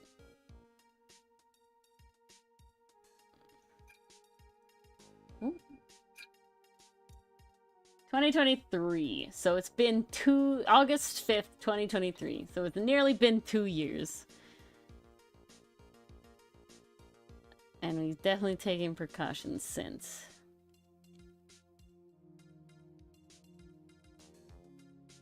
I lost what I was doing. But yeah, no, for me it was exactly that, like the game of somebody that I knew that like made games, you know, and like that was their whole thing. So it's wild when they line up like that. Now I'm in like a Discord server as like a mod, and my main job is honestly like finding people who do like AI art commission scams. And banning them. That's like 90% of what I do in that server is I just like, yes, you're a scammer. Here we are. I'll say, I absolutely hated when someone would come into stream. Me too. And they'd be like, I make art. Can I make art for your stream? Like, and you pay me for it? And it's like I do all my own art. Obviously, you have no idea. If you watched for like 2 minutes, you would discover that like I make all my own art. Exactly. Those would drive me the craziest. Yeah. Out of all the like I haven't had spam related. I haven't had any of those. The ones that I'll get are like the ones that like they put in a little bit of effort in the sense of like they must find me on Twitch or something, but then they go to my like Instagram and then they'll like message me there. It's like, yeah. Oh, I saw your stream and like you're doing really great, but like I want to help you get like even more exposure or whatever. And it's just like, no. This is not it, Chief. Well, they really try any way they can. They need patience, Allie. I mean, one of the things is that's like one of the tactics is like urgency, you know? Like specifically in like the scammer handbook is like have urgency. But alrighty. It's part of like the psychic like yeah psyche, like trick of it, of like it needs to be done right now. So you don't have time to think of, like actually think about what's happening. The red flags, you don't get to notice them because you're stressed about like, you know, it's always like your bank account is being hacked right now. You know, like your whatever, your computer has a virus and it's gonna die right now, you know. And there's a bunch of them where it's like if you have any knowledge of how those things work, of like, you know, computer viruses, it's like, how could you possibly know? You know, on the phone, you're calling me about this computer virus. Like, you know, if you know about computers, that's pretty automatically kind of weird. But if you don't, then now you're stressed because you know computer virus bad and could lose all your stuff. But that's how it goes. 101 on how to be a scammer. Don't. Exactly. But when I opened up like a business bank account for like gaming visuals and stuff, the amount of spam I get is like insane. Because I own a business, so everyone's trying to sell me their SEO or like something else that they want to offer me, and it's just a lot. But I also, because I opened the business bank account, the bank called me because they also would like to sell me things, right? Like they want to sell me cards and they want to sell me loans and all this other crap, right? Yeah. But at first I thought it was like phishing phone calls. Yeah, I can imagine. Because they were like, they'll call me and they'll be like, oh, you opened up like an account with us and like we want to talk to you about this stuff, but we need your account number to talk to you. And I'm like, yeah, well, I don't want to give my account number over the phone. Like, so we can, if you want me to come into the bank, we can schedule an appointment. I can come and talk to you in the bank, but I'm not doing it over the phone. And so then that's how I find out, no, it is legitimate, because I set up the appointment and I go in person and they, you know, then they talk to me. But it's like, and then you're like, okay, no, I'm good, thanks. yeah, then I'm like, never, like, I'm not interested in any of these things. So have a nice day. But at least you knew it was legit. Well, they don't tell you that they're trying to sell you stuff on the phone. Yeah, like, they make it sound like, oh, you just set up this account, so like we want to make sure everything's good in the account. And you're like, oh, did I like forget something? Like, is there something that needs to be looked at? But that's how they like trick you into like, oh no, we just really just want to sell you all this other stuff. And I'm like, no. We're not doing that game. But... Oh, that's really funny, Canadian Lucifer. There's a YouTube channel that got hacked, but on their podcast, when they got it back, they had signs that said, I clicked the link, I also clicked the link, I watched them click the link, I wasn't there. That's pretty great. Alrighty. I think we're gonna wrap up, though, here. It's lovely stream. Honestly, I'm impressed about how much I got done. On the... Yeah, I was just about to say, you've got a lot done during the stream. Basically got all of them done, except the final one that you get if you complete... Yeah, I literally got all the medals done. I didn't get the side quests done because I honestly didn't design them because I didn't think about that. today. I have to do that. But yeah, I do have the You're Knighted one done. But I will keep that a secret because you have to earn it. You have to earn it. And yeah, so with wrap up, if you're gonna do art fight, definitely in my Discord there's an art fight channel. You should post your art fight link in there. Join Rage's Discord. There are links in our server, I'm pretty sure, for it, but let me grab that as well. Because there's also people, lovely people in there that honestly, like we said before, do tons of attacks. Oh my god, jam. Yeah. So if you want to, oh no, your invites are disabled, Rage. I can't put the link. Oh, I'll get it. All right, Rage will put the Discord link in there if you want to join her Discord as well. Lots of good people over there. Rage also sometimes does watch along movie nights for like older animated stuff. We did like the Goofy movie, and we did All Dogs Go to Heaven and Osmosis Jones and the Goblin and the Princess and the Goblin, something like that. Yeah, Princess and the Goblin. Yep. Old school. Yeah, old school stuff. Very, very fun. We've been doing a watch along of Kim Possible in my server. Ooh. Mondays we do that. So yeah, Mondays at 7:30 Eastern Standard Time. We do 2 episodes of Kim Possible because it's just good and so many people hadn't seen it. And I'm like, I need to share this with the masses. It holds up so well. So incredibly well. That's why I started watch alongs, is when people's like, I've never seen it. Yeah. Like, what? How did you never, like, where were you? Yeah, exactly. Where were you, Deed? Yeah, we all love Ron. We all stan Ron in the Discord because, I mean, how could you not? Ron's great. But yeah, and then if you are joining Art Fight, make sure to keep an eye on, I mean, of course, I'm going to promote it on stream and everything all the time, but, you know, do the art night stuff. You gotta, let's see if I can get the link in there again. And don't forget to download the picture references and people's names and character numbers. I will not be here next week, sadly, to remind you on stream, but I will mention it in the Discord. Definitely before July, you're gonna want to download the references, and something that I didn't think about but is good to have, the character ID you should write down somewhere. Yeah, I always put the owner's name, the character name, the ID, and the picture is what I save.